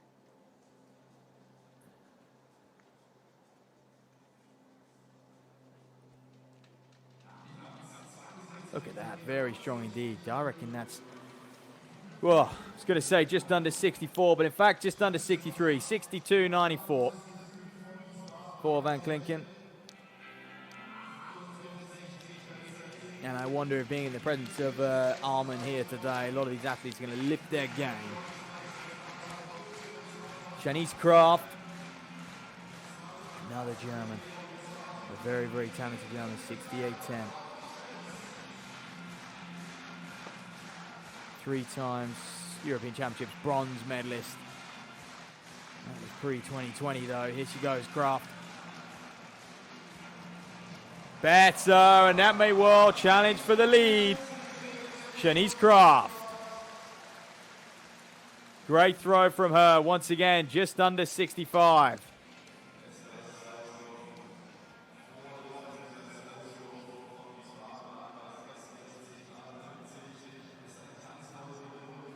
And it will. 63-32 for Shanice Kraft to take the lead here in Dresden. Something tells me she's going to have to throw a lot further than that if she is to stay there. But she'll take it for a first round throw, that's for sure. 68-10, coincidentally, by the way, her lifetime best. And that was just a couple days ago, Kraft. So comes into this in very, very good form. Considering 2014, 2016, and 2018 was European Championship bronze medalist. Well, Prudence. Extend Prudence. And that may well not challenge for the lead, and it's certainly a lead she is more than capable of.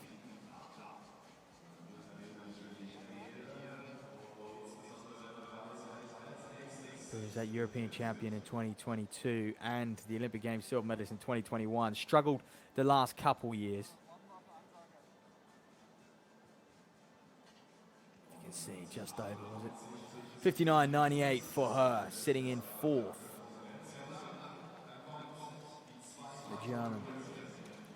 57.61. Season's best.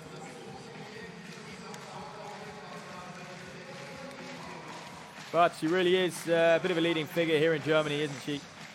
With those multiple podium finishes in her career. But this lady, talk of leading figures, is a leading global figure. Valerie Alman into the circle. That's 73.52. A couple months ago now, out in Oklahoma. Now perhaps that world record, which is seeming a distant, maybe more appealing to her. Well over 65 then here. That's a good start from Alman. She'll know that well, may be good enough to take the win, that's for sure, so she can almost focus on the technical side of things. But I'd be surprised if she didn't win today. You know, coming here in the form she's in. Two-time Olympic champion, 67.84. Fantastic. Truly fantastic from Alman.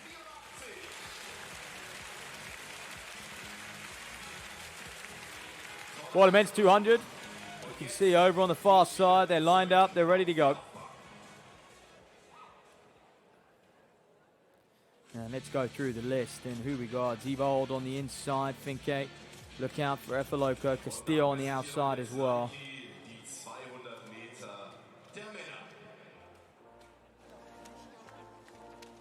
We'll get to know these men a little better in just a moment's time. You can see the threat will be from sort of lanes 7, 6, and 5 for sure. So we'll work from the inside out on this one. Ivo Ziebold. He goes in lane 2. 10.66 last weekend, by the way, on this very track. One of the home athletes. Career high for him so far. Bronze medalist at European Under-20 Championships.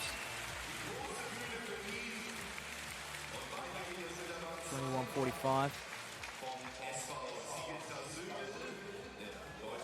Well, Finke, Corbin. Second last week here, 21.34. He'll go on the outside of Ivo Ziebold. Those two will know each other very, very well. Andrea Masic also ran the season's best here last week, 21.10. Former Czech champion, by the way, in 2023, over the 200. Well, he's confident, isn't he? Svensson. Season opener today. Swiss champ back in 2018. Hasn't been quite where he'd want to be over the last few years. Joshua Hartmann then. This is the man they've come to see. German legend when it comes to sprinting, that's for sure. 10.03 in Florida a little while ago. It was just over legal wins. So close to breaking 10 seconds. 20.65 last weekend for the win as well. The German record holder. Esuiza DeSalu.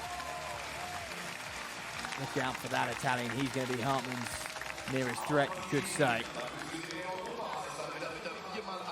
27 last week.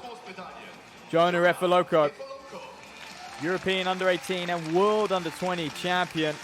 That was a little while ago now, but he was part of GB's gold medal winning side in the 4x1 relay, European and Commonwealth Games. And on the outside, Juan Carlos Castillo, the 21-year-old, holding his own, 21.2 last week over in Spain. So, Efoloco, De Salo, and Hartman. Definitely look at these men. They are all capable of mid to low 20 seconds.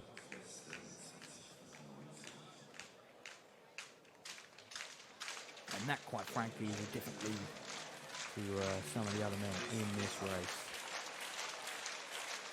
So Hartman enjoying building into his 2025 campaign. Semi-finalist last year in both the 1 and the 200 in Paris at those Olympics. Never made a global final. Ooh, well, tough to see who was the culprit there, who was responsible for that false start, if anyone, of course.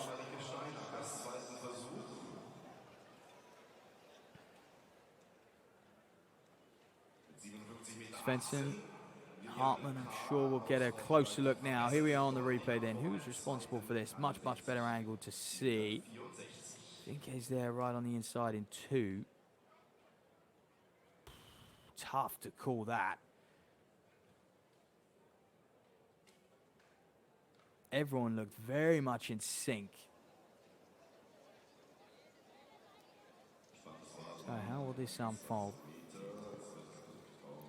Well, those are the crowd who would have had the best view of it. Definitely up on that top bend, round by the 200-meter start. So the officials will try and piece this one together.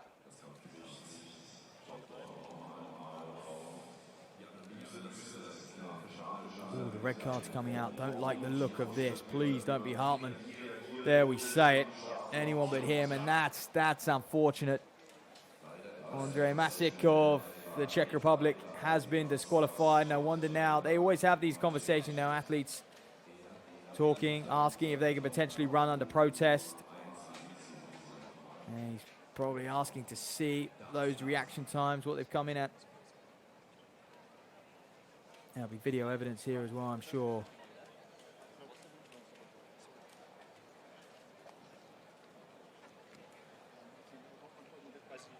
Well, that's unfortunate for Masic, but the rest of them will now focus with a little bit more nerves, a little bit more tension. And now, let's all eyes on lane 3 here.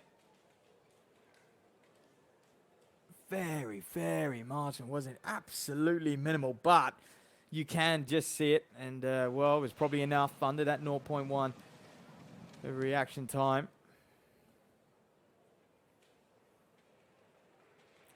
And the blocks are sensitive to that pressure change, and often you see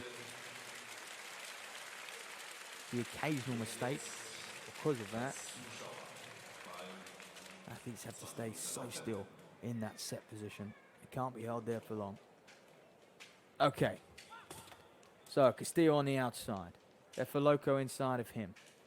Desalu, Hartman, Svensson, Finke in 2. Zebold right on the inside in lane 1. We have an empty lane 3.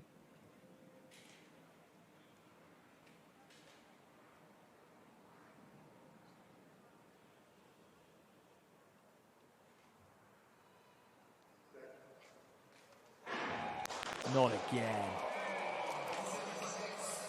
Oh, well, that was just as hard to call, to be honest. You're trying to eye up everyone, aren't you? But I was focused on the outside, the likes of Desalu, Efoloco, and Hartman. Who was responsible this time? Oh, was there a flinch from 8? Was there a flinch from Castillo right on the outside? The officials seem a little bit more sure about this one. We are going to see another red card here in Dresden.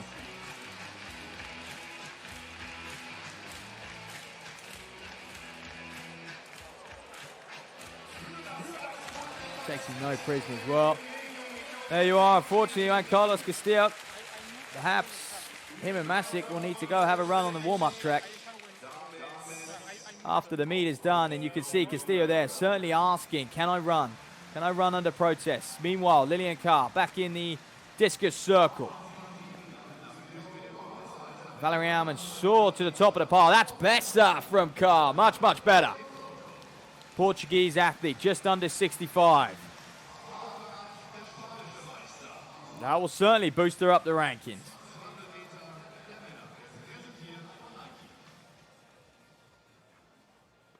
Well, good technique. So often about the speed you can get in that circle.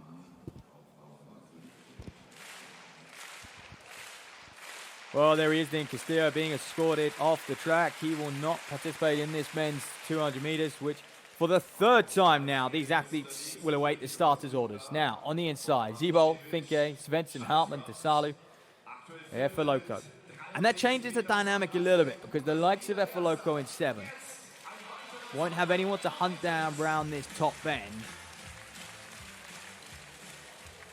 Which not that it matters. These athletes do key into, obviously, their own effort, how they're feeling. But it does keep you accountable in that first 20, 30 meters. And sometimes you can measure yourself a little better with someone on the outside.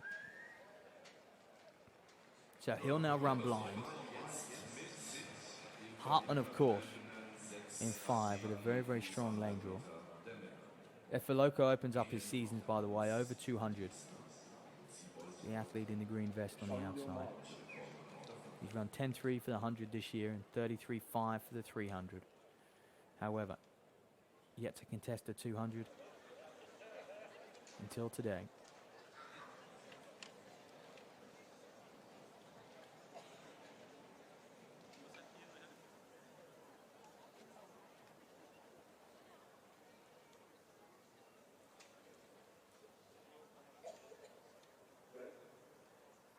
So then up and running for the third time. Hartmann gets out well. So does Efaloko. Got a slight gap up on Desallo, the Italian there, on his inside. So the 3 big hitters come off the bend together. Desallo putting the pressure on Hartmann, isn't he? And he's soaring away with this one, the Italian. This is a phenomenal performance. He's going to take it in Dresden, hands down. A different lead. Wow. Esiosa Desallo. Watch the clock, ladies and gentlemen. We'll wait for that official time to come in. But perhaps he was the least unfazed from those multiple false starts at the start. 20.21. Not even crazy fast. I think it was more the fact that Hartmann was just caught off guard coming off that top bend and couldn't live with Desallo. What a run from the Italian. Well, he's a gold medalist, isn't he, over the 4x1 at those Tokyo Olympic Games back in 2021 with Italy. And he had a nice win, 2027 last week in Brussels. That was into a headwind. So no doubt we saw him today take off. Equal season's best for him. Into a slight headwind once again. But with that sort of performance from Desallo, you're beginning to wonder how close can he get to 20 seconds over the season. His lifetime best of 20.08. Great race. Well, women's discus, no one on terms yet with Valerie Alman.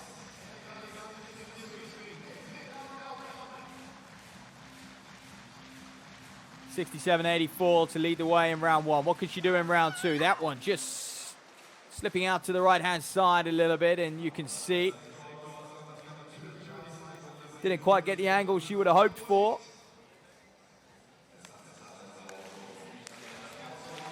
But an absolute perfectionist is Alman, and going from strength to strength, multiple or 2-time Olympic champion.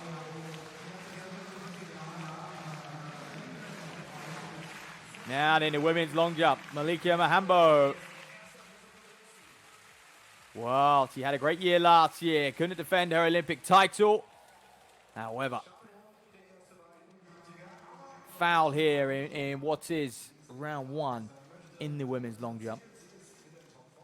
D'Souza, by the way, leading the way. Big foul there from Mahambo. But isn't it great to have her at this competition as her 2025 campaign? It's underway. They've got a slight headwind, these long jumpers, which they won't mind too much. Might allow them to just hang in the air just that little bit more. full line up there. Berio, Handima. D'Souza, who leads the way at the moment. She'll be Mahambo's closest rival, you would have thought. Those two in a little bit of a league of their own. 6:62 is a very nice season's best for Galte D'Souza already. And Mahambo will have to respond.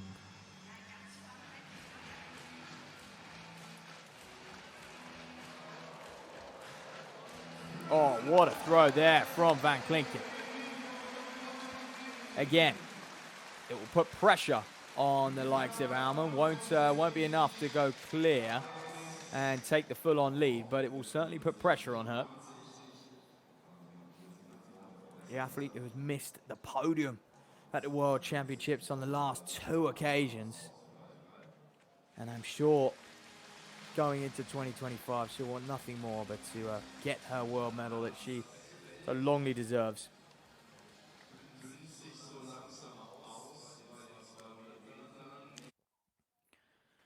So it's the 3rd round for the in this women's discus competition. Here steps in Liliana Karp.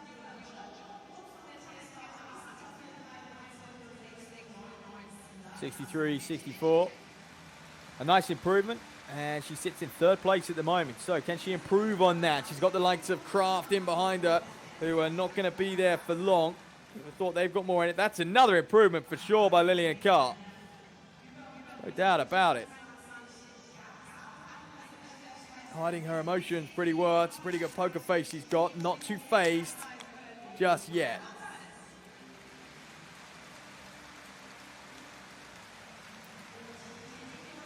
Oh, that's right. Now that is what we didn't see when the discus was in the air. So just slipping out, she'll be frustrated. And less poker face and just more disappointment, I think that was. Liliana Karp will take confidence from it, though, and know that what she can do in the next round. Marika Stanacker, better than where she is at the moment. Is this going to be a foul? Just under 60 meters, but, well, they're in to measure it, so she managed to keep her balance, and she was just losing it as she let go of the discus itself.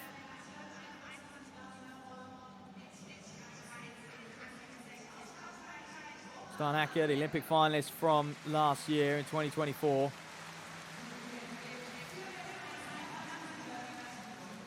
Oh, yes, terrific balance. And there you are, not just about throwing, is it? You've got to hold yourself together. As soon as you release that discus, all your momentum is carrying you forward. You almost want to follow it, and you've just got to resist. Something that Stanacker is very, very good at doing. Well, then here's the leader in the women's long jump. Only herself and Mahambo have gone clear of the 7-meter mark. She leads with 6:62 in the second round. D'Souza hangs in the air very well, and that may well be an improvement for her.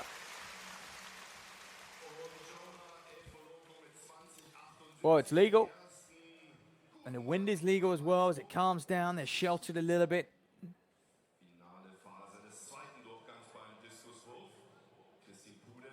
Interestingly, actually, her first round jump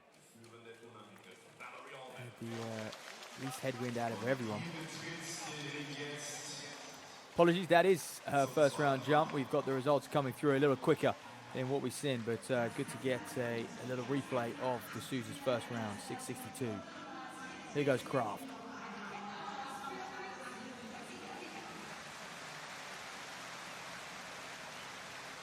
Second round, that's better. That's who you're going to contest, isn't it? And will that challenge Liliana Karp in third?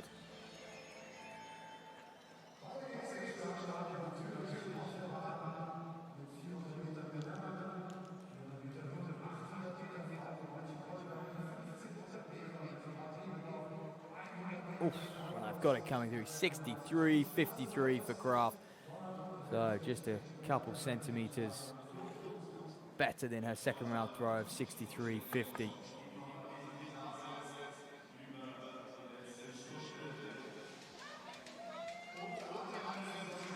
Well, the men's 400 will be the next on the track. One lap, full throttle. Look out for Daniel Seegers. He's having a fine year, the Belgian. Belgian athletics on an absolute high at the moment. Look at the likes of Doom. But he's going to be up against it, really, against the powerful Germans who surround him, the likes of Sanders, Budor, 44.96, his lifetime best. However, let's get to know the man on the inside, Kevin Joyt, 25-year-old, a little way off of where he'd want to be. However, it's early days, and it is going to take these 400 runners a little while to get into their running.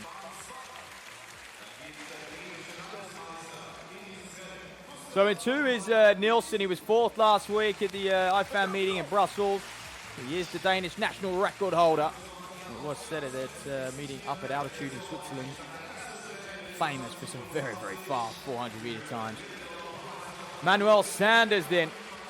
The German, 45.05, his lifetime best. Fantastic 4x4 runner as well. Second at those world relays in the mixed 4x4 for Germany. Often features in that team. Well, here's Tvingo. Bronze medalist at those World University Games. Falcon champion as well. National champion from Romania. Well, here he is then, Seegers. You could say he's one of the favorites. He won just a week or so ago in Savona, Italy, 45.2 on that occasion. 2 races this year and 2 wins. However, Bredal will want to do something about that. The German, bronze medalist in the 4x4 at those European Championships last year. And he's had 2 second places, guess what, behind Seegers. Both of them matching up in Savona in Italy. And right on the outside in Dummerman in 7th. Sorry, not quite on the outside. That will be Frederick Mendy. Mendy of Senegal. 47 season opener, quite a slow start for him, an athlete of his caliber.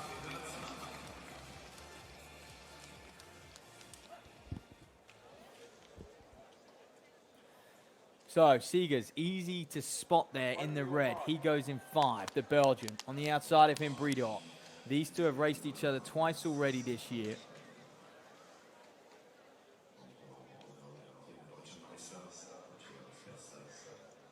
Bredal coming second on both occasions, whereas Seegers coming out on top.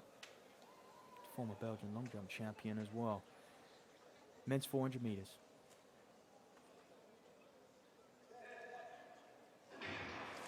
So, good clean start from them all as they ease their way round this first bend.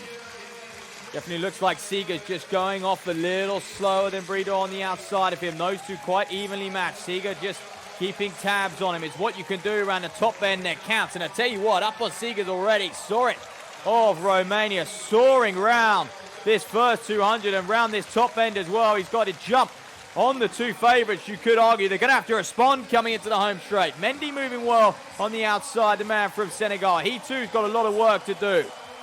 So, Bredal, Seegers looking to respond here, and there we go. Soren just tying up badly. Seegers, 2 wins from 2 already in 2025. Make it 3 from 3. What a run. Takes it here. The Belgium stayed composed when it counted on that backstretch. Bredal couldn't live with him. And goodness me, did Soren go off well. 44.95. It's a big lifetime best as well for Seegers. Officially there, you can see it was all about the win. The execution was there as well. And the Belgian continuing to impress. Soren Dringo there in second, 45.47, and Bredal will have to settle for third, 45.58. And you can see Dringo, just the pace he went off at, really tied up. Even Bredal was coming back at him, but he did enough. And, well, everyone has their style of running, don't they? Dringo's is certainly to get out hard, but Seegers held it together that last 50. Super job from the Belgian star. And Well, whenever you see an athlete win races, you know they're in good form, and he's got faster and faster every race he's won. And that's 3 from 3. Right, D'Souza. Now, this is her second round. Again, that looks better than the first. Is it legal? Yes, it is.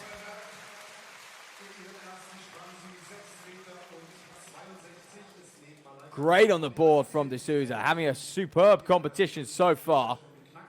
And that, I think, is going to be north of 6 meters and 70 centimeters from the Portuguese athlete.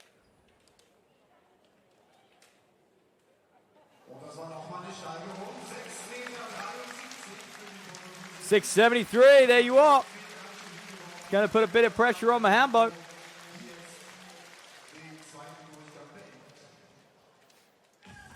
European champ, bronze medalist last year, former national record holder for Portugal as well. Malika Mahambo then. Well, was the best in the world for a long period of time. Tara Davis-Woodall came along though, and could say the rivalry is blossoming between the pair. Mahambo silver at the Olympic Games in 2024 behind Davis-Woodall, but was the Olympic champion in 2021. What will the next few years hold for us? European champion, world champion as well. Mahambo has every medal under the sun. What keeps her going? The question I'm sure she asks herself sometimes.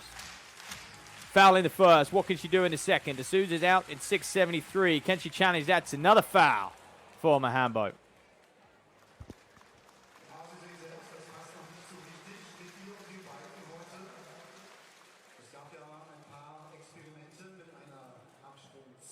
Well, look at that. The results of the men's 400 meters. Daniel Seegers, very, very impressive lifetime best for the win. Sorin Dringo there in second, the Romanian, and Bridor in third. So perhaps the top three we expected, but not quite in the order we expected. Seegers goes on to win 3 from 3 races in 2025. Mahambo, meanwhile, can't get a mark on the board just yet. Will an athlete of her caliber panic? Absolutely not.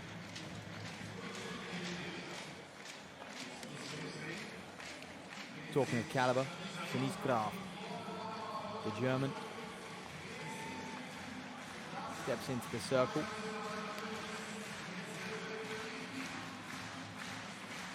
Former European Championship bronze medalist on multiple occasions, hat-trick of bronze medals. Still going very, very strong, competing at her best. PB.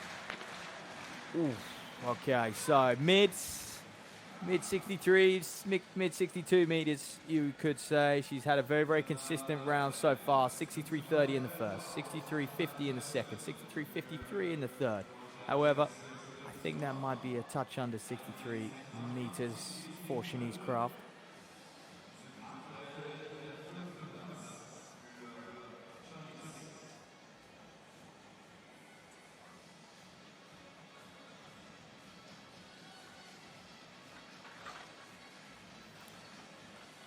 Shanice Kraft, 61.87. There you are. Confirmation of that fourth round throw. Still, no one able to get anywhere near Valerie Alman, and it's been the story of her career, to be honest. Liliana Carr has slipped down to fourth. Pudence of Germany bumped her way up into third with a 64.01. So can Liliana Carr respond? She had a great throw in the third, well beyond 65 meters. However, just couldn't quite stay in the circle on release, could she? But it's in there. That's the important thing. Liliana Carr of Portugal sorts this one out. Ooh, okay, just shy of 60, just over 60 meters, in fact.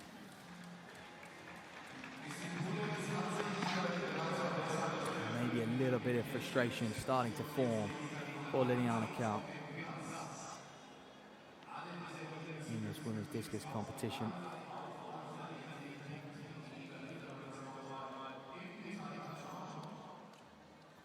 Well, the throws, not only are they so technical, you have the urge to really want to sort of give it some beans and be aggressive with it, but you just have to stay so relaxed. Let your body do its thing.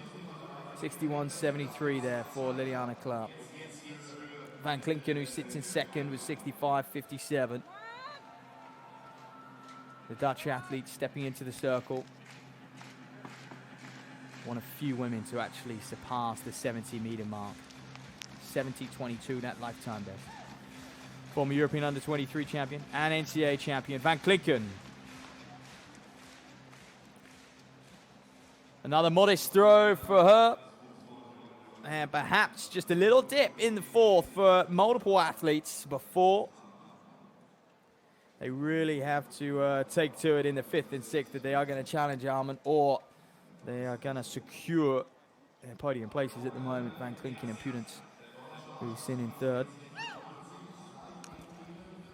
Well, now next in the circle will be Valerie Alman herself. So choosing to foul out, not waste the officials' time with measuring the last couple of throws, even though they have been around about that 60-meter mark.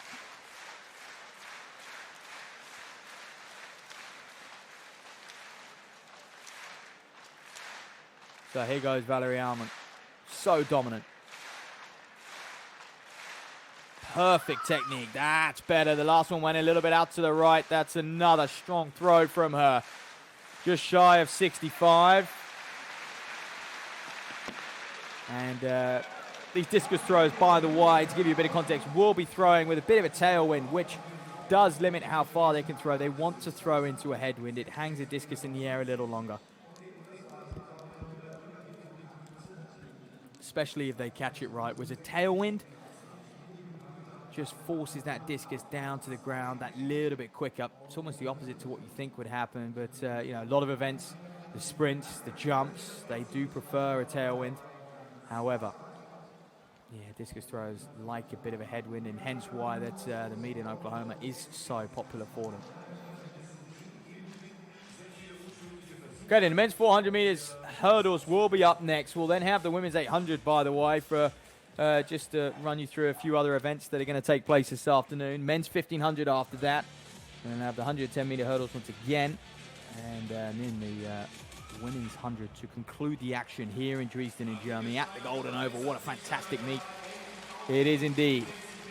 So then run you through this lineup. Luke Campbell will go on the inside. Got a quick glimpse of him there. German 400-meter hurdler. 48.62 lifetime best. This will be a season opener. Former Diamond League winner, actually. And that's Berkey Akkamp. The Turk, former World Under-20 champion in 2021 in Nairobi. More on him to come. There is Campbell then on the inside. Introduced to the crowd, like I said, took that Diamond League win in 2019. So still competing at the highest level. Great to see. Fischer Breholtz, 21-year-old from Germany, amongst good company here. Opened his season with 300-meter hurdles, an unorthodox distance, which we're seeing more and more on the circuit. In fact, saw it introduced to the Diamond League. We'll see it again in a few months' time. There's Alistair Chalmers in the Brit. Always in good form, would you believe it? 6 times British champion in consecutive years since 2020. Phenomenal. Abiyaku, 29-year-old. Look out for him. 8th place at the Budapest World Championship, semi-finalist at both Paris and the Tokyo Olympic Games. Well, we've just caught some eyes on him, the former World Under-20 champion. He's done all 3 Diamond Leagues this year. Hasn't been able to get, hasn't been able to place higher in sort of 8th, 7th place, but comes into this in good form nonetheless. We know how strong those Diamond League fields are. Akakum goes on the outside. Got a good lane draw. Here's Akakum. Emil Akakum. 3rd at the European Championships in the 4x4. Well, Gucic was 3rd at the Doha Diamond League. Was a super run for him. And comes into this in PB form, 48.34, so a lot of confidence the 21-year-old. Bright future ahead of him, the Slovenian. And right on the outside, the Müller of the Czech Republic. He was second in Savona just a week or so ago. 49.4 he ran out there. So look out for him because Müller in great form. Gucic as well. But Ajkam of Turkey. Lots of young talent in this one. Agakim as well, the German.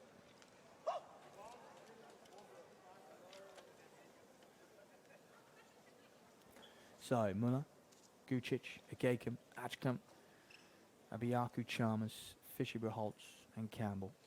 Men's 400-meter hurdles. 1 lap of the track. 10 hurdles.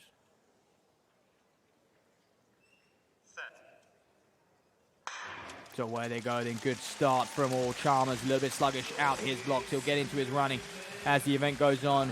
Gucic has gone out very, very hard. The Slovenian, he's already up on Müller, isn't he, on the backstretch? He's certainly rising first at the moment. He's going to give Akakum and Ajkam a bit of work to do through the middle. Oh, goodness, Gucic pulls up, then that's his race over. He's done on the far side on the backstretch. Now we will turn on the outside running well. Still is Müller. Chalmers coming through, looking very, very strong.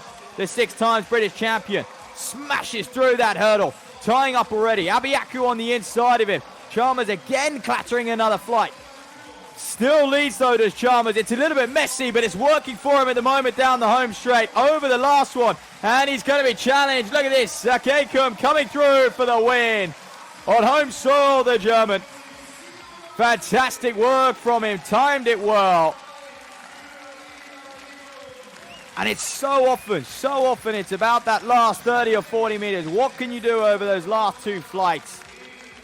It's when people are at their most vulnerable. It's when they're certainly moving at their slowest throughout the whole race. 48.36 for this man. It's his season's best. And it backs up his performance last year at the European Championship. 6th there. So often making semi-finals at global championships, and it's a big step up to make a final. It really is. But perhaps this could be his year. And I think those 2 hurdles at 7 and 8 have cost Chalmers dearly, really. Just threw his race off, threw his rhythm off, and caused him to really tense up. Okay, come there. Ajkam on the inside of him. Chalmers did hang on for second just. 48.61, season's best, and Ajkam as well, 48.72. But, well, he's a man who's coming into twilight period in his career, is Akakum. 48.36. Finished so strong over that last 20, and that's how you do it, folks. Well, Liliana Kar, we've seen time and time again, step into the circle as we near the end of this women's discus competition. We go into the 5th round. And coincidentally, Liliana Kar is sitting in 5th.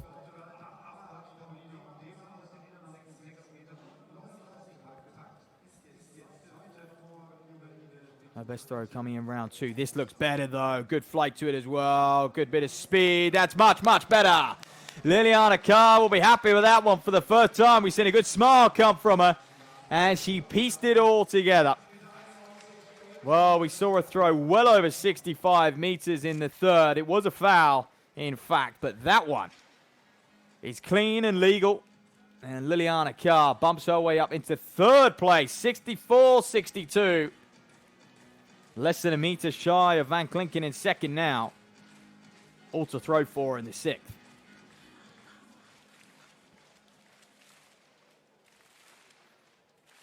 Great work from Kar. She likes that one. And it just takes the pressure off her a little bit now, going into that 6th round. She sits in 3rd. Now she can hunt down Van Klinken, almost put the pressure on her. I say that. Shanice Kraft won't give up easy. Van Klinken, can she improve on her mark? No. Bodes well. She has been struggling. 2 fouls, and she may well not bother getting that one measured. You can see, shake of the head. Not enjoying herself out there. She's a lot better than the 65-57 she's thrown today.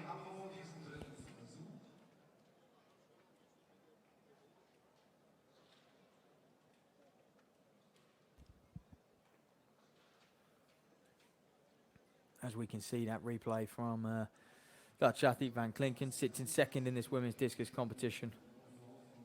62.88 then. So it's a mark on the board.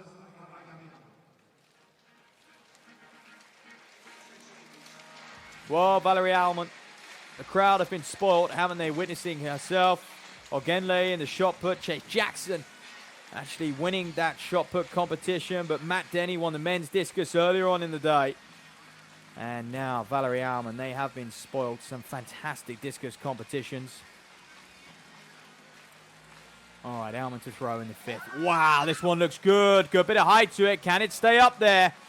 Comes down pretty quick, doesn't it, in the end? But a much, much stronger throw, starting to match what we saw from her in the second round. That's 67.84. First round, apologies.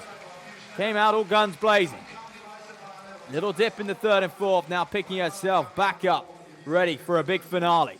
Alman, the two-time Olympic champion, showing us why here in Dresden.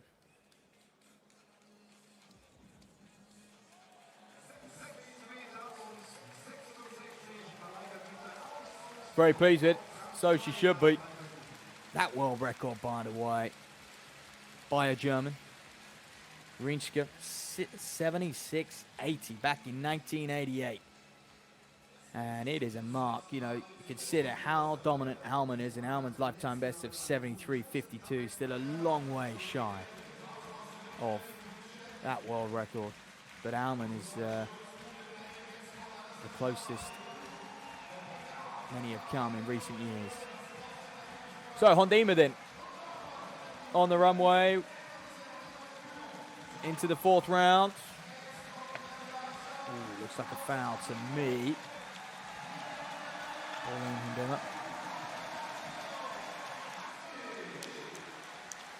Was legal, in fact. I stand corrected.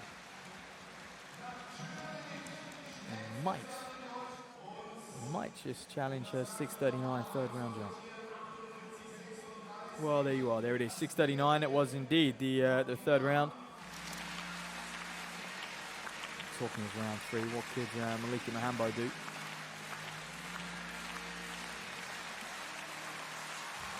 Good speed on the runway from Mahambo. Expect this one to be big. Decent enough for her. Will it challenge D'Souza out front? It's legal as well. The crowd like it. On this home straight, atmosphere is absolutely rocking. 15,000 people can fit this newly renovated arena. The work finished last year. They had the Golden Oval meeting in August just to capitalize on the brand new stadium. It was the official opening. 6:66 then for Mahambo. Sits in second. And that wind just swirling around. They had a wet headwind for so long, those jumpers, and now actually seems to have shifted. They've got a nice tailwind.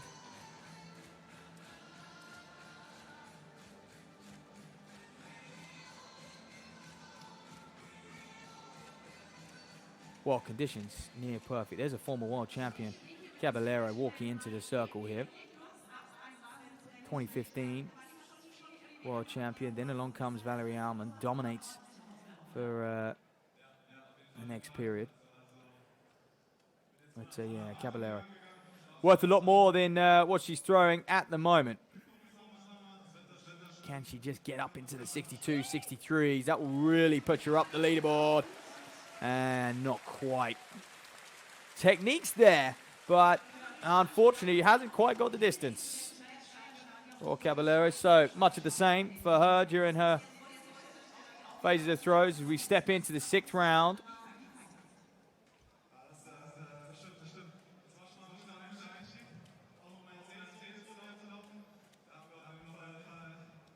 You can see just shy of 60 meters. So 59.11, sixth round throw for her. Awfully consistent, however, not enough. Not enough to feature really at the business end of this competition.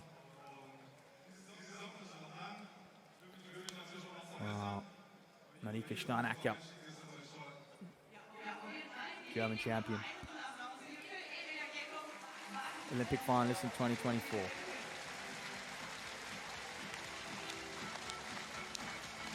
Currently in 6th place, capable of much, much more. 63.98 her season best, 63.15 current best of her 5 throws so far. Can she produce a big throw? 65, oh. No, it wasn't to be for Steinacker today. Frustrating, I know. However, a lot more competitions to go between now and Tokyo. Can she improve on making the final or perhaps feature amongst the business end of the World Championships in Tokyo? First, though, of course, the small matter of negotiating the German Championships, qualifying through there. Each country has their own qualification system and their own selection policy. Some of them can be very detailed.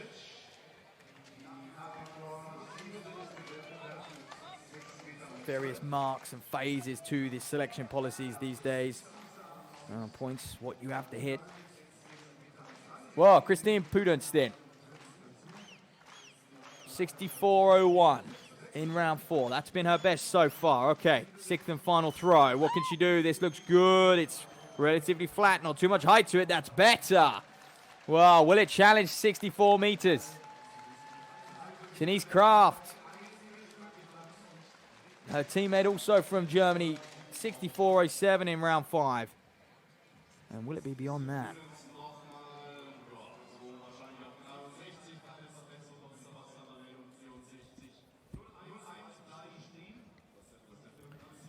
As we get another look, a replay on this throw.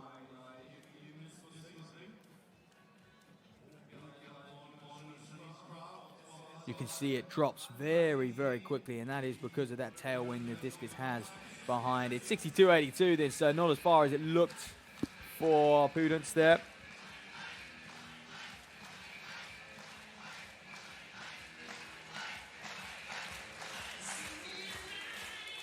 So first bit of middle distance action of the day. Women's 800 meters up next. What a field we have. Isabel Boffley, one of the few to have broken 2 minutes. Martinen as well. Kohlberg in here. Can she feature Alicia Smith moving up from the 1 lap event to the 2 lap dash. And she too realizes she's got potential at this event.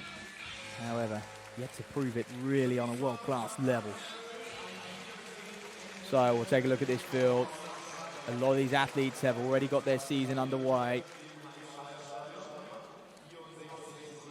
Evelina Martinen, 2-time national champion. Paris Olympian as well, one of the few to have gone to the games in this field. Despite how strong this field is, of course, just getting to a global championships is an incredible achievement, especially as I was alluding to there, the selection policies and the criteria you now have to hit. And of course, the athletes who get to go to global championships is only getting less. We saw that indoors. They're cutting the numbers. Well, Alisa Schmidt then, there you can see her. European under-20 silver medalist in her time. Competed in the 4x4 relay at the Paris Olympic Games in 2024. Well, Fruns of Norway. Another strong contender in this one. Not quite sure if she will feature 203 lifetime best. Alongside the likes of even this lady, Jana Marie Becker, just 19 years of age, is Becker. Up-and-comer in German athletics, especially over the 800. They've always had good depth, haven't they? Well, Boffey and Anne-Marie Nissen will share a lane in 3. Isabel Boffey, 159.30, her lifetime best. Former European Under-23 champion. Had a good indoor campaign. British indoor champion there. Anne-Marie Nissen then trains alongside the likes of Keely Hodgkinson, the Olympic champion, under the guidance of Trevor Painter. Hoffman, very, very consistent. Lifetime best, 158.5, already down on 2 minutes.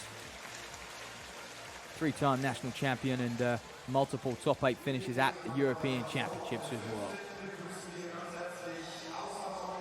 Haji, so close to that 2 minutes in Rabat at the Diamond League. 11th, would you believe it? In 2 flat pretty much. 11th place at that Rabat Diamond League last week. So close to breaking 2. She'll be after that today. Well, Martin and then another athlete to look out for. Just has great pedigree. And Kohlberg, 158.52. German national champion over the 800 and the 1500. Did the double last year. Competed at the games as well alongside Martinen. 4th in Zagreb last week, I believe that was. 2:02 there. It was a fairly modest race. It was a funny old race, that one. And it all just depends if it sets up well over that third 200, how quick these women can run over the 2 laps. And Parala then on the outside. Also a Finland, so good Finnish representation here in Dresden. But like I said, so often it's not the first lap. They can get that right. But it's that third 200. An early season, that tends to be the 200, which really sort of settles before they rally again. So where they go in this women's 800, absolutely stacked field. There'll be a lot of them. However, if they get things moving, should be okay. I haven't got word of an official pace yet. Parala, I think, is going to be the pacer. She started right on the outside from Finland, so expect her to sort of come across. But Boffy moving well, gone off strongly. Anne-Marie Nissen just settling back a little bit further back as well. Becker in there. And so there we are, single file of 200 is what you want, all of them through, well under 30 seconds. Haji, perhaps the athlete in form, coming off of that Morocco Diamond League, even though just placing 11th there, used to a big crowd. Kohlberg, semi-finalist those Olympic Games last year, the German. Will want to take this one in front of a home crowd, and this just sets up very, very nicely for these women. It's moving well through this opening lap. Again, though, it depends what they can do in this third 200. So Kohlberg leads the way. Martin and Hoffman in 2nd and 3rd. Hardy there. Then you've got Boffy and Marie Nissen in 6th. No one making a move. And I think Kohlberg, this is where the pacer just needs to be careful. 57.77 by the way at 400. So if Kohlberg can keep this running, just keep on the gas at this stage down the backstretch. She looks smooth at the moment. Martin and the Finnish athlete is at Hardy, just looking to make a move as she drifts round Hoffman. Boffy there just looking to bridge the gap. Not much change in this women's 800 so far. Kohlberg continues to impress. 129 at 600. Sub 2 is on, and that's world-class 800 meter running for most of these women. So Kohlberg out front. It would be amazing if she could win this gun to tape. She's doing well to hold on in front of the home crowd, but Hardy for me, she has been in form. She's run very, very well in the Rabat Diamond League. Boffy always closes fast. She did it indoors. Can she do it here in Dresden? I don't think she's got enough. Hoffman will go again. Hoffman's going to take it. Hardy in 2nd. Boffy in 3rd. Oh, 2 minutes. Dead pretty much, 0.11. Good run from Hoffman. Boffy left herself too much to do, and Hardy, unfortunately, ran wide on the top end, and it cost her the 800. A race of fine margins, like so many on the track and field circuit, and Hoffman just showing her experience there. 2 minutes and 11 seconds, and that's going to be a big season's best for most of them in that field, so they'll take that. Meanwhile, Malika Mahambo straight to her on the runway. Ooh. So she's under pressure then from De Souza. She's going to need to pull it out. In the final round is Mahambo, who just looks a little deflated, frustrated at the moment. Shrug of the shoulders. And there you are. So 2 rounds remain. It's often the way I've been fortunate enough at many of these World Tour events to commentate on Mahambo, and she gets it right on the big stage. But sometimes at these events, I just wonder if she's trialing a few things in her run-up or just changing anything, taking a few more risks than she normally would in a Diamond League or, of course, at a Global Championships. Because, an athlete who gets it right so much of the time often does on these World Tour events produce a number of fouls. So Valerie Alman. Well, to finish the competition for her, she's already won it. I think she knew as soon as she produced that throw in the first round that the job was done here in Dresden. And, well, she won't mind that at all. She celebrates another victory to add to her CV. Continues to dominate in the women's hammer does Alman. And she does it again here in Dresden. It's been great to have her, it really has. But it's often the way, isn't it, when athletes throw a big throw in the first round, you think, well, who's going to be able to challenge that, and will they even go better?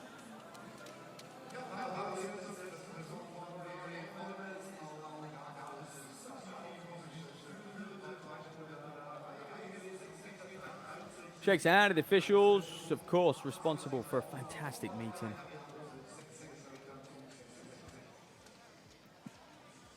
So, no doubt about it. And there she will be, interviewed by Michelle Samet.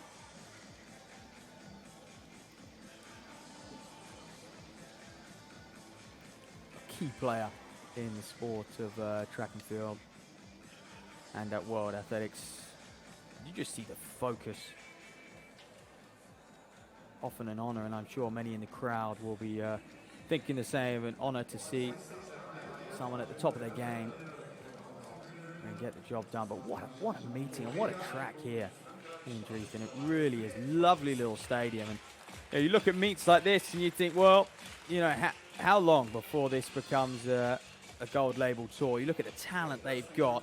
Sometimes you couldn't believe it when you look at the lineups and you see obviously it's a silver tour. So here's D'Souza then in the fourth, continuing to hold off Mahambo, the former Olympic champion. And that's consistent from D'Souza. I don't think it's going to threaten her best mark of 673. It's another, and do you know what? All three of her, she had that one foul in the third, but all three of her jumps around that have been so consistent on the board, literally. And almost been hitting the same spot time after time. So D'Souza still leads at 643. There you are. Season's best came in a second. And look at that win. Just look.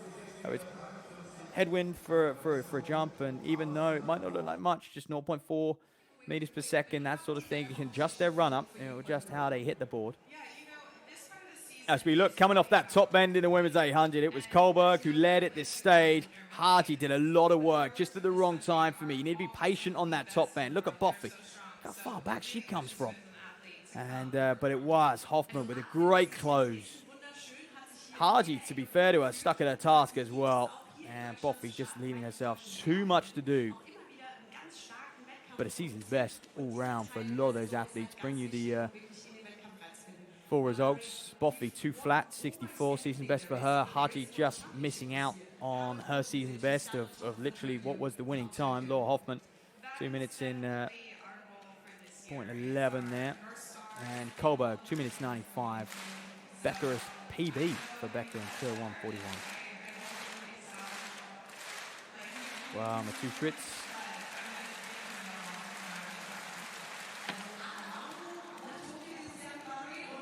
Touch over 6 meters perhaps. For the pole, 6:12 in the second round. Then again, like Mahambo, has struggled. Produced a hat-trick of fouls. Very close on the board there from Anna Mathieu-Schritz. 6:71, her season's best. And you know, when you look at the likes of D'Souza, who is leading this competition in 6:73, you will be just a bit frustrated. She'll want more out of herself, at least to get on the podium.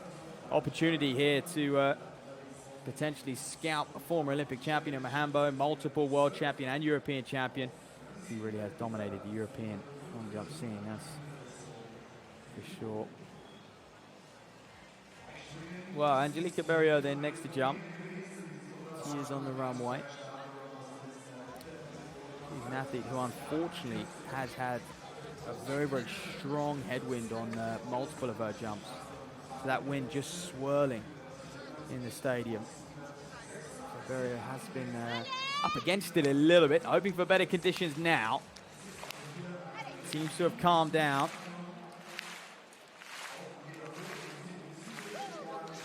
Of course, some athletes may well jump 15 minutes or so apart, so the wind can change quite drastically. You look at that, 2 of our jumps into a 1.6 meters a second headwind. Here we go, Berriot then, the French woman. That's better. However, probably going to match very, very similar to what she's done before, 6:13 and 6:18 previously. Good on the board.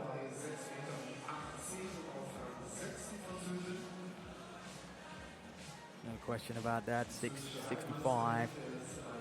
Her lifetime best. Set last year in 2024. What are the chances in equal jumps? 6:13. And perhaps a little bit of fatigue creeping in. Often you will see that slight dip. 4th and 5th rounds, that slight dip in athletes' performances just to try and measure themselves, come back strong on the 6th round, especially if they've started fast. They've got a good jump out early. You often just will see them just relax a little bit.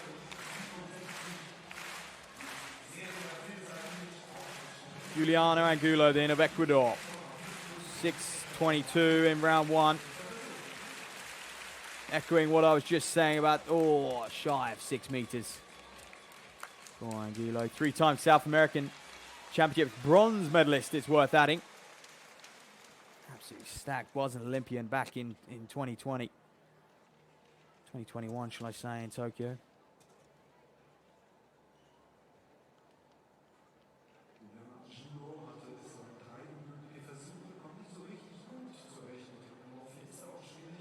Checking in with coach. She'll have one more round to make those changes, make those corrections here in the women's long jump. De Souza leads. Mahambo in second. Hondima of the Netherlands in third. 6:73, 6:66, 6:39. This is the 5th round. Big guns yet to jump in the 5th, and then we will have one more round. We are, just half an hour or so left on air here in Dresden. It's been a fantastic meeting. Do go back and watch some of the battles we've had in the discus and the shot on that men's and women's side. But next up on the track, 3 3/4 laps, men's 1500. Couple of Norwegians. Go on the inside, Gillevert, fantastic steepler, went to the Paris Olympic Games over the steeple. Talk about that, there's a couple in here, the German, Bebenboff as well. Archie Davis, having a pretty good season himself. Take to Z1 of Japan, he's over here making his, I was going to say European debut, but making his European debut on the circuit, in fact, as we speed through. Shot is a man you've got to look out for, always closes fast, like so many of these 1500 men, to be honest. Abdullahi then, fantastic 5,000 meter runner. In fact, not known to run the 1500 all that often. Mohamed Abdullahi, 13:06 German indoor national record, ran 13:05 at the Shanghai Diamond League. Sasinek, Philip Sasinek of the Czech Republic. Always there or thereabouts. Bemendorf then. Superb steepler, this man. He is the man to look out for. 3rd at those European Championships last year in the steeplechase. And 5th in 2022. By the way, ran 5:20 for a 2K steeple just last week, which shows that his speed is there in relation to the 1500, because that's very good clocking for a 2,000 meter steeplechase. And Gilliver as well. Olympian in the steeplechase, 3:34 last year. That's what it takes, really. 3:34, 3:35 to be a world-class steeplechaser. You look at that qualifying standard to go to the World Championships of 8:15. Quite a few are in and around that 3:35 ballpark over 1500 who run that sort of time. Well, look out for Jan Rudolph of Slovenia, 3:41. I believe he might be pacing on the outside. Flavian shot, by the way, 2:19, 1,000 meters, and 3:52 indoor mile. He does come into this in good shape as well.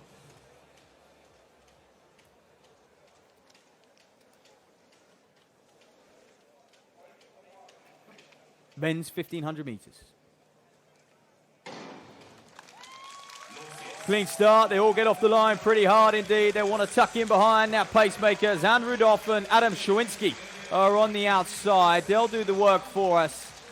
And they'll be looking, no pace lights here, so it'll be on them to get the job done. You see Schott got out very, very hard. Already, Flavien Schott of France, and he'll tuck in behind Rudolph and Szawinski. You've got to be confident to go in behind the pacemakers. Confident, one, you can hold the pace. Two, when they pull out, you're happy to lead because the race will stack up behind them. Gilbert is just looking to tuck into fourth place as well. You won't miss Bevendorf. He's there in the red speed suit to the rear of the field. Mohamed Abdullahi, phenomenal 5,000 meter runner, by far and away the fastest 5,000 meter runner in this field as they whiz through 400 meters, then 56.80. Good early tempo for these men. I'm surprised it's not more strung out, to be honest. This is PB territory for a lot of them. They're going to want to settle this. There you go. That's what we expect to see, sort of images. Abdullahi just moving up. The 5,000 meter man, strength will be his strength as he moves up into third place ahead of Schott. Look to him to push things on over that third lap. I think a few of these 1,500 men will need him to. They're going to be hesitant. They're going to want to wait until that final quarter, that final 400. All of these men operating on PB territory, that's for sure. Bevendorf, where is he, the German? A bit further back. Sassinek in there as well. Archie Davies. All of these men consistent 337, 336 performers. As they whiz through 800 then. So, 154. Hasn't slowed all that much. This is great pacing. Rudolph out front now as Szawinski pulls off the pole. His job is done here. Can Rudolph get them to the best part of a case? Szawinski's actually still in it. I think he was checking his shoulder. Gets him to 900. Rudolph's going to get them to a K. This is a massive help for these men as they close out with just over 500 meters to go. Not much has changed within the race. In fact, it's a matter of who can just hang on, who can live with this tempo. Is Rudolph really going to get them to 1100 as he just checks his shoulder? He drifts out now. Mohamed Abdullahi, you can see the race just slowing up a little bit. There's Schott. Monchosia in there as well. Gilbert, 2:38 at the bell. Wow, this is a great run from Jocteur Monrosa of France. 3:34 is lifetime best. If he can push on now, he's going to take to the front. Schott sits in behind him. Abdullahi perhaps used all his running on those earlier laps. He knew he would have had to if he's going to contend, if he's going to run fast here. He won't care too much about the position of 5,000 meter guy. He'll be doing this to sharpen his tools for some big 5,000s to come. Well, Jocteur Monrosa out of France is pulling away. This is a timed run from him. Coming off the top bend now. Schott tries to give chase. He was the early leader in behind the pacer, but he's not going to live with his countryman, or is he down the home straight? Jocteur Monrosa, 3:34 lifetime best. He's going to obliterate it here. That's for sure in Dresden. What a run. 3:33.24, 55.42 last lap. Now that is impressive, and he was virtually on it. He was on the shoulder of Abdullahi, wasn't he? Going into the final 400, and a new name for French athletics, folks. That was impressive. Well, he won in Toulouse just a few days ago. He's a man in form, and he PB'd to win that race. But to go a second or so better here, cracking run. 3:33.25.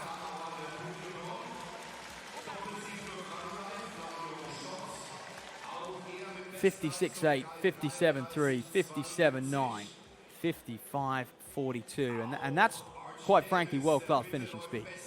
If you can close a 3:32, 3:33 race in 55, that is a very, very good showing. The question will be, can he keep it more honest in the middle there? Schott's come away with a great time as well. Let's have a look at these results. So, lifetime best for the first three. Archie Davies with a massive lifetime best, 3:34.95. Chops a couple seconds off of that. Flavien Schott there in second, 3:33.72, of course, and no doubt about the winner, 3:33.25. So we were focused on him. Powered clear. just didn't look to falter one bit. And when you look at this field, I think coming into it as well, definitely one of the few athletes who was the most race ready, you could say. Had the most races underneath his belt, been winning races. He's had a fast start to the season. I think some of the others a little bit sluggish out there. Well, Mahambo in the 5th round needs this one. Oh, it's a heavy foul. She's been struggling all afternoon. Just the one jump on the board. Frustrating day for the multiple world champion, Olympic champion from Tokyo a few years ago, and of course multiple European champion. Now the pressure is on going into the 6th.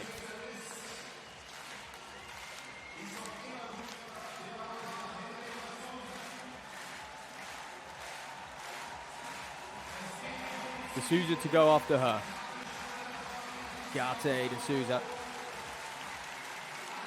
Just been that slightly more consistent in Mahambo, and there's another telling sign. It's another consistent jump for her. Not going to better her mark.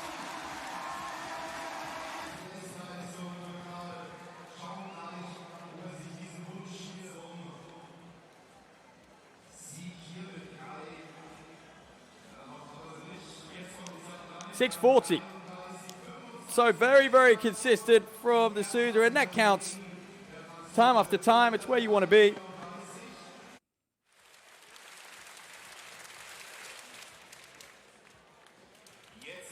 Well, now this is very, very interesting. This is Gregory Menu, who just, quite frankly, I don't think there was any illegal impingement or anything like that. But just watch this run. You can see him there in the navy and pink strip. But due to a lane infringement, yes. You can see it, can't you? Just moving into his lane before that 9th hurdle. It was Brown. And that's clipped him there. And he's, that's such a shame. And this is a great replay because we didn't get this at the time. We just assumed that Menu had clipped the hurdle, got himself off balance, and then, of course, the vicious cycle. But he's going to get a rerun. All by himself.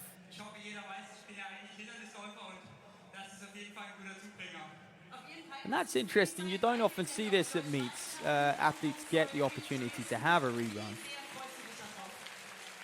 Especially seeing as the rest of the field hasn't got an opportunity. Obviously, we understand that he was impeded and his race was ruined, but sometimes that is the luck of the dice, and you just have to move forward. A little bit like if you were to get disqualified or something like that. So, Gregory Menu, but great to see. He's going to give this crowd something to really cheer about. They're going to need to carry him down the home straight.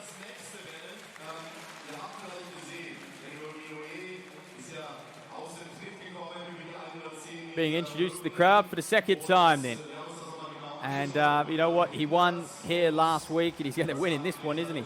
Of course. Unfortunately. In the actual race earlier on in the day,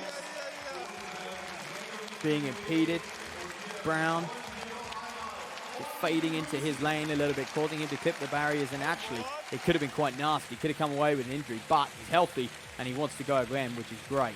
Season's best 13:55. He had a very, very short season last year. Frustrating when the games is on the horizon as well, but sometimes athletes just chasing.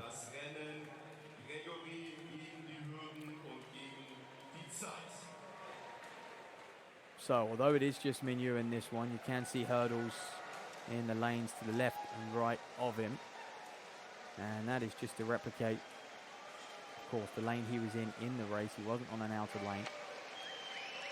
And just to make sure that he goes over those hurdles clearly, not round the side of them.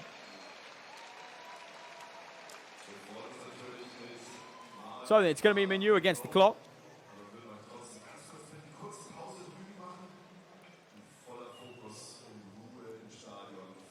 Now, what can he do? Can he get a clear run? There's no excuses, really. And that will be the difference between a good and a great run.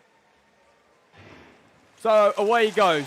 Good first hurdle. Good into the second as well. This is smooth and manure. It's what you expect. Now the business end of the race. This is where the impingement was previously, but this is a clear run from him. Watch the clock. Oh, it's very, very close to his lifetime best, to his season's best. Apologies. 13:58. Well, his seasons and lifetime best are in that realm, and that's a 13:57, so we'll take that. 200th of a second off it. Great run for him, and it was worth the rerun. He'll thank the officials.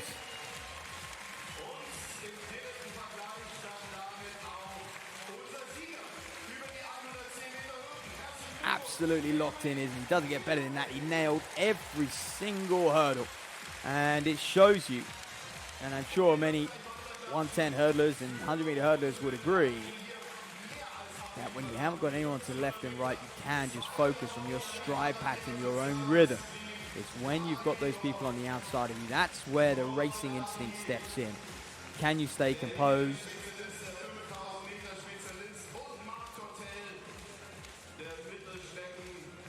So very interesting that he was given the opportunity to rerun. The last event of the day will be the women's 100, and what a fantastic race that will be. All four of that German 4x4 quartet are going to face off against one another. Great friends on and off the track. Meanwhile, Pondema is on the runway. 6th round in this women's long jump competition. 6:39 is 6:35. Sits in 3rd. Mahambo 6:66 is 2nd. Can she get near it? That won't do it. But a solid showing for Pauline Pondema today here. 3rd place against 2 women who have broken 7 meters before. Not bad. And she'll look back on that. She'll be a little bit frustrated though. Way, way off the board. It's been difficult for these long jumpers though. That wind really has been swirling and they just haven't been able to find that consistency. Is why we've seen a very, very large number of fouls. I mean, Mahambo 4 fouls for herself. Pondema has had 3. A little bit further down the pecking order, like Berrio, who's also had 3 fouls. Schwitz, also 3 fouls, so multiple athletes, 3 or more fouls today, and yeah, could argue all down to those blustery conditions. So Malika Mahambo, can she step up? She's an athlete. She will certainly see pressure as a bit of a privilege. She'll be at her best when the odds are stacked against her, and she knows she needs to pull it out. Now D'Souza. Very interesting. If Mahambo is to jump long here, can she respond? D'Souza will be willing Mahambo to foul, just like she has done on the 4 occasions previously in this competition, because then the Portuguese athlete will walk away with the victory. So there's not a medal Mahambo hasn't won. She's a serial winner, you could say. Can she do it here in Dresden in 2025? Good speed, too good. Once again, that will be a foul. Another shrug for Mahambo. It's been the story of the afternoon. Just couldn't put it all together today for one reason or another. I'm sure she knows. Well, the crowd have enjoyed her presence, that's for sure, but perhaps even them a little bit frustrated that they didn't get to see Mahambo at her absolute best. They'll have to wait till the real core part of the season.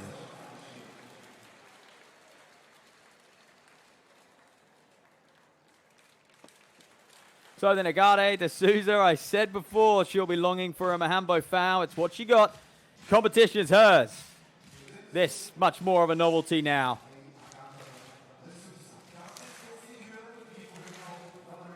But early on in the season, you want to put yourself in scenarios that you may stumble across later on when it really, really counts. National championships, global championships, and D'Souza having to go all the way into the 6th and produce her best. That is something she's going to have to do late on in the season. Boy, does she do it then. Great jump from her. And that may well be her best jump of the day. 6.73 was that winning jump from round 2.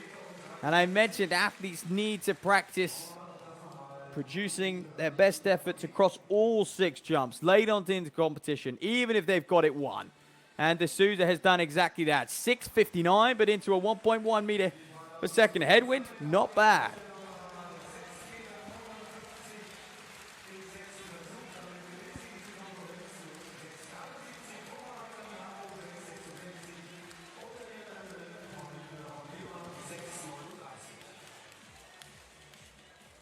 What in the women's 100?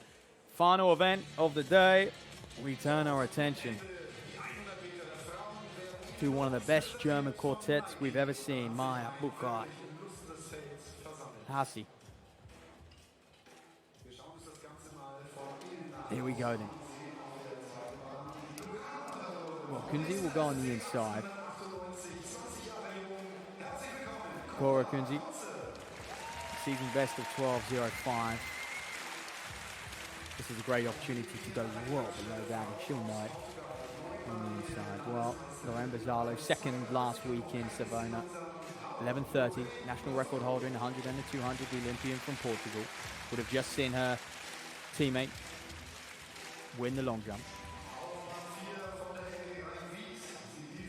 Well, Sophia Junk, the Olympic bronze medalist in that 4x1 relay from Paris, under 23 100 meter champion as well. 11.14 her best, a rising star in the German sprinting scene, just like so many on this quartet.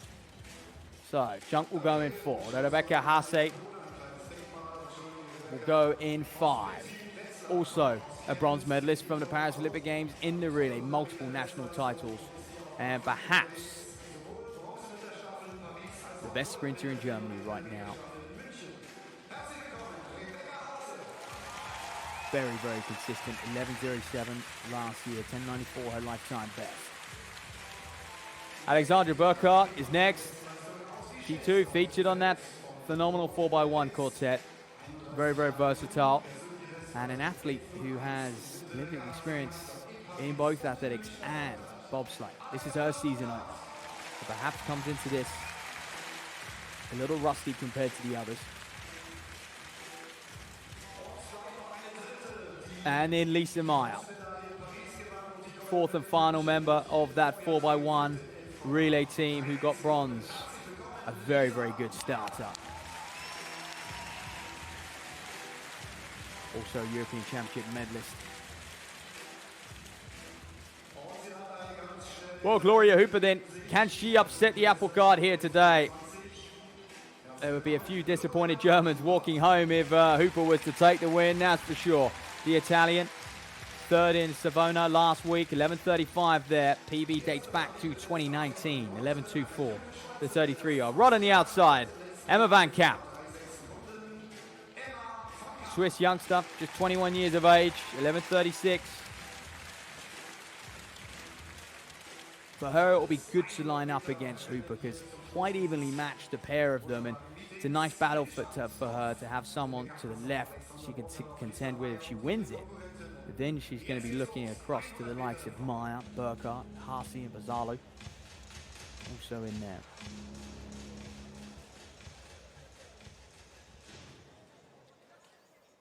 So then on paper, Hasse and Burkhardt. No doubt the two best, if you like, in that German quartet, although they're all very, very evenly matched, and their technical prowess is why they were able to secure a bronze medal last year at the Olympic Games. So Kunze, Bazzalo, Junk, Hasse, Burkhardt, Maya, Hooper, and Van Kamp on the outside. Women's 100 meters. The way they go, it's a good, powerful start from Maya, just what you expect. Burkhardt slow to get into her running. Junk is looking good. She's leading now. She just edges in. Oh no, it's Bazzalo. Is she going to go? Oh, she causes an upset here. The Portuguese athlete. 11.34 into a headwind. Bazzalo takes it against the whole quartet of that Olympic bronze medalist from Paris last year. But they're all friends. It's in good faith. Many of them are opening up their season here as well, so they're a little sluggish. Bozzolo with a great victory, 11:34. It's a season's best for her. Haase was the leading German then in second, 11:37.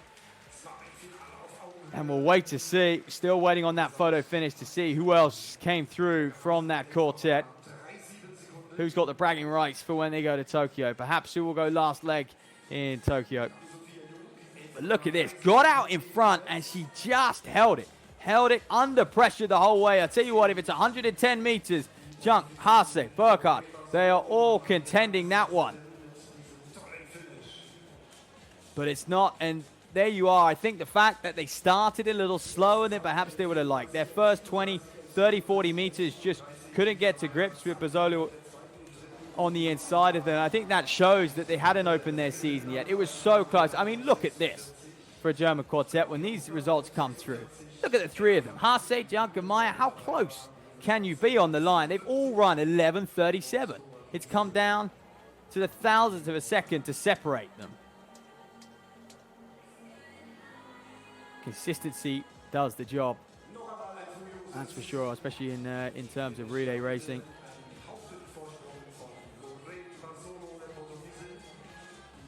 Well, there you are. Look at those results. Look how close that is. 11:34. Fourth place, 11:37. Credit to Bozzolo. So, two Portuguese winners here today in D'Souza and Bozzolo. Great from them. Gloria Hooper down in sixth. Behind that German quartet, Van Kamp and Kunze on the inside. Well, and that wraps up what has been a fantastic meeting. We have seen multiple Olympic champions come here and perform and put on a show for this crowd in Dresden. The Heinz Stadium, newly renovated in 2024, and what a fantastic venue this is.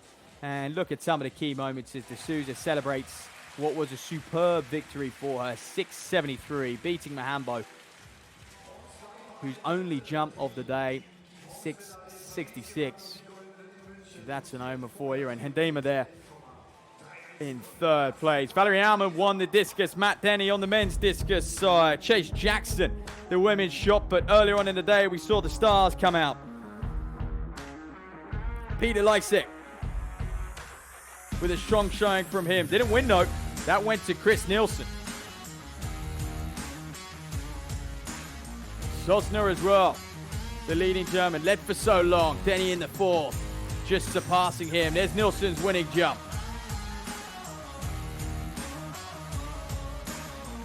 Smooth as you like. It's that easy for that man.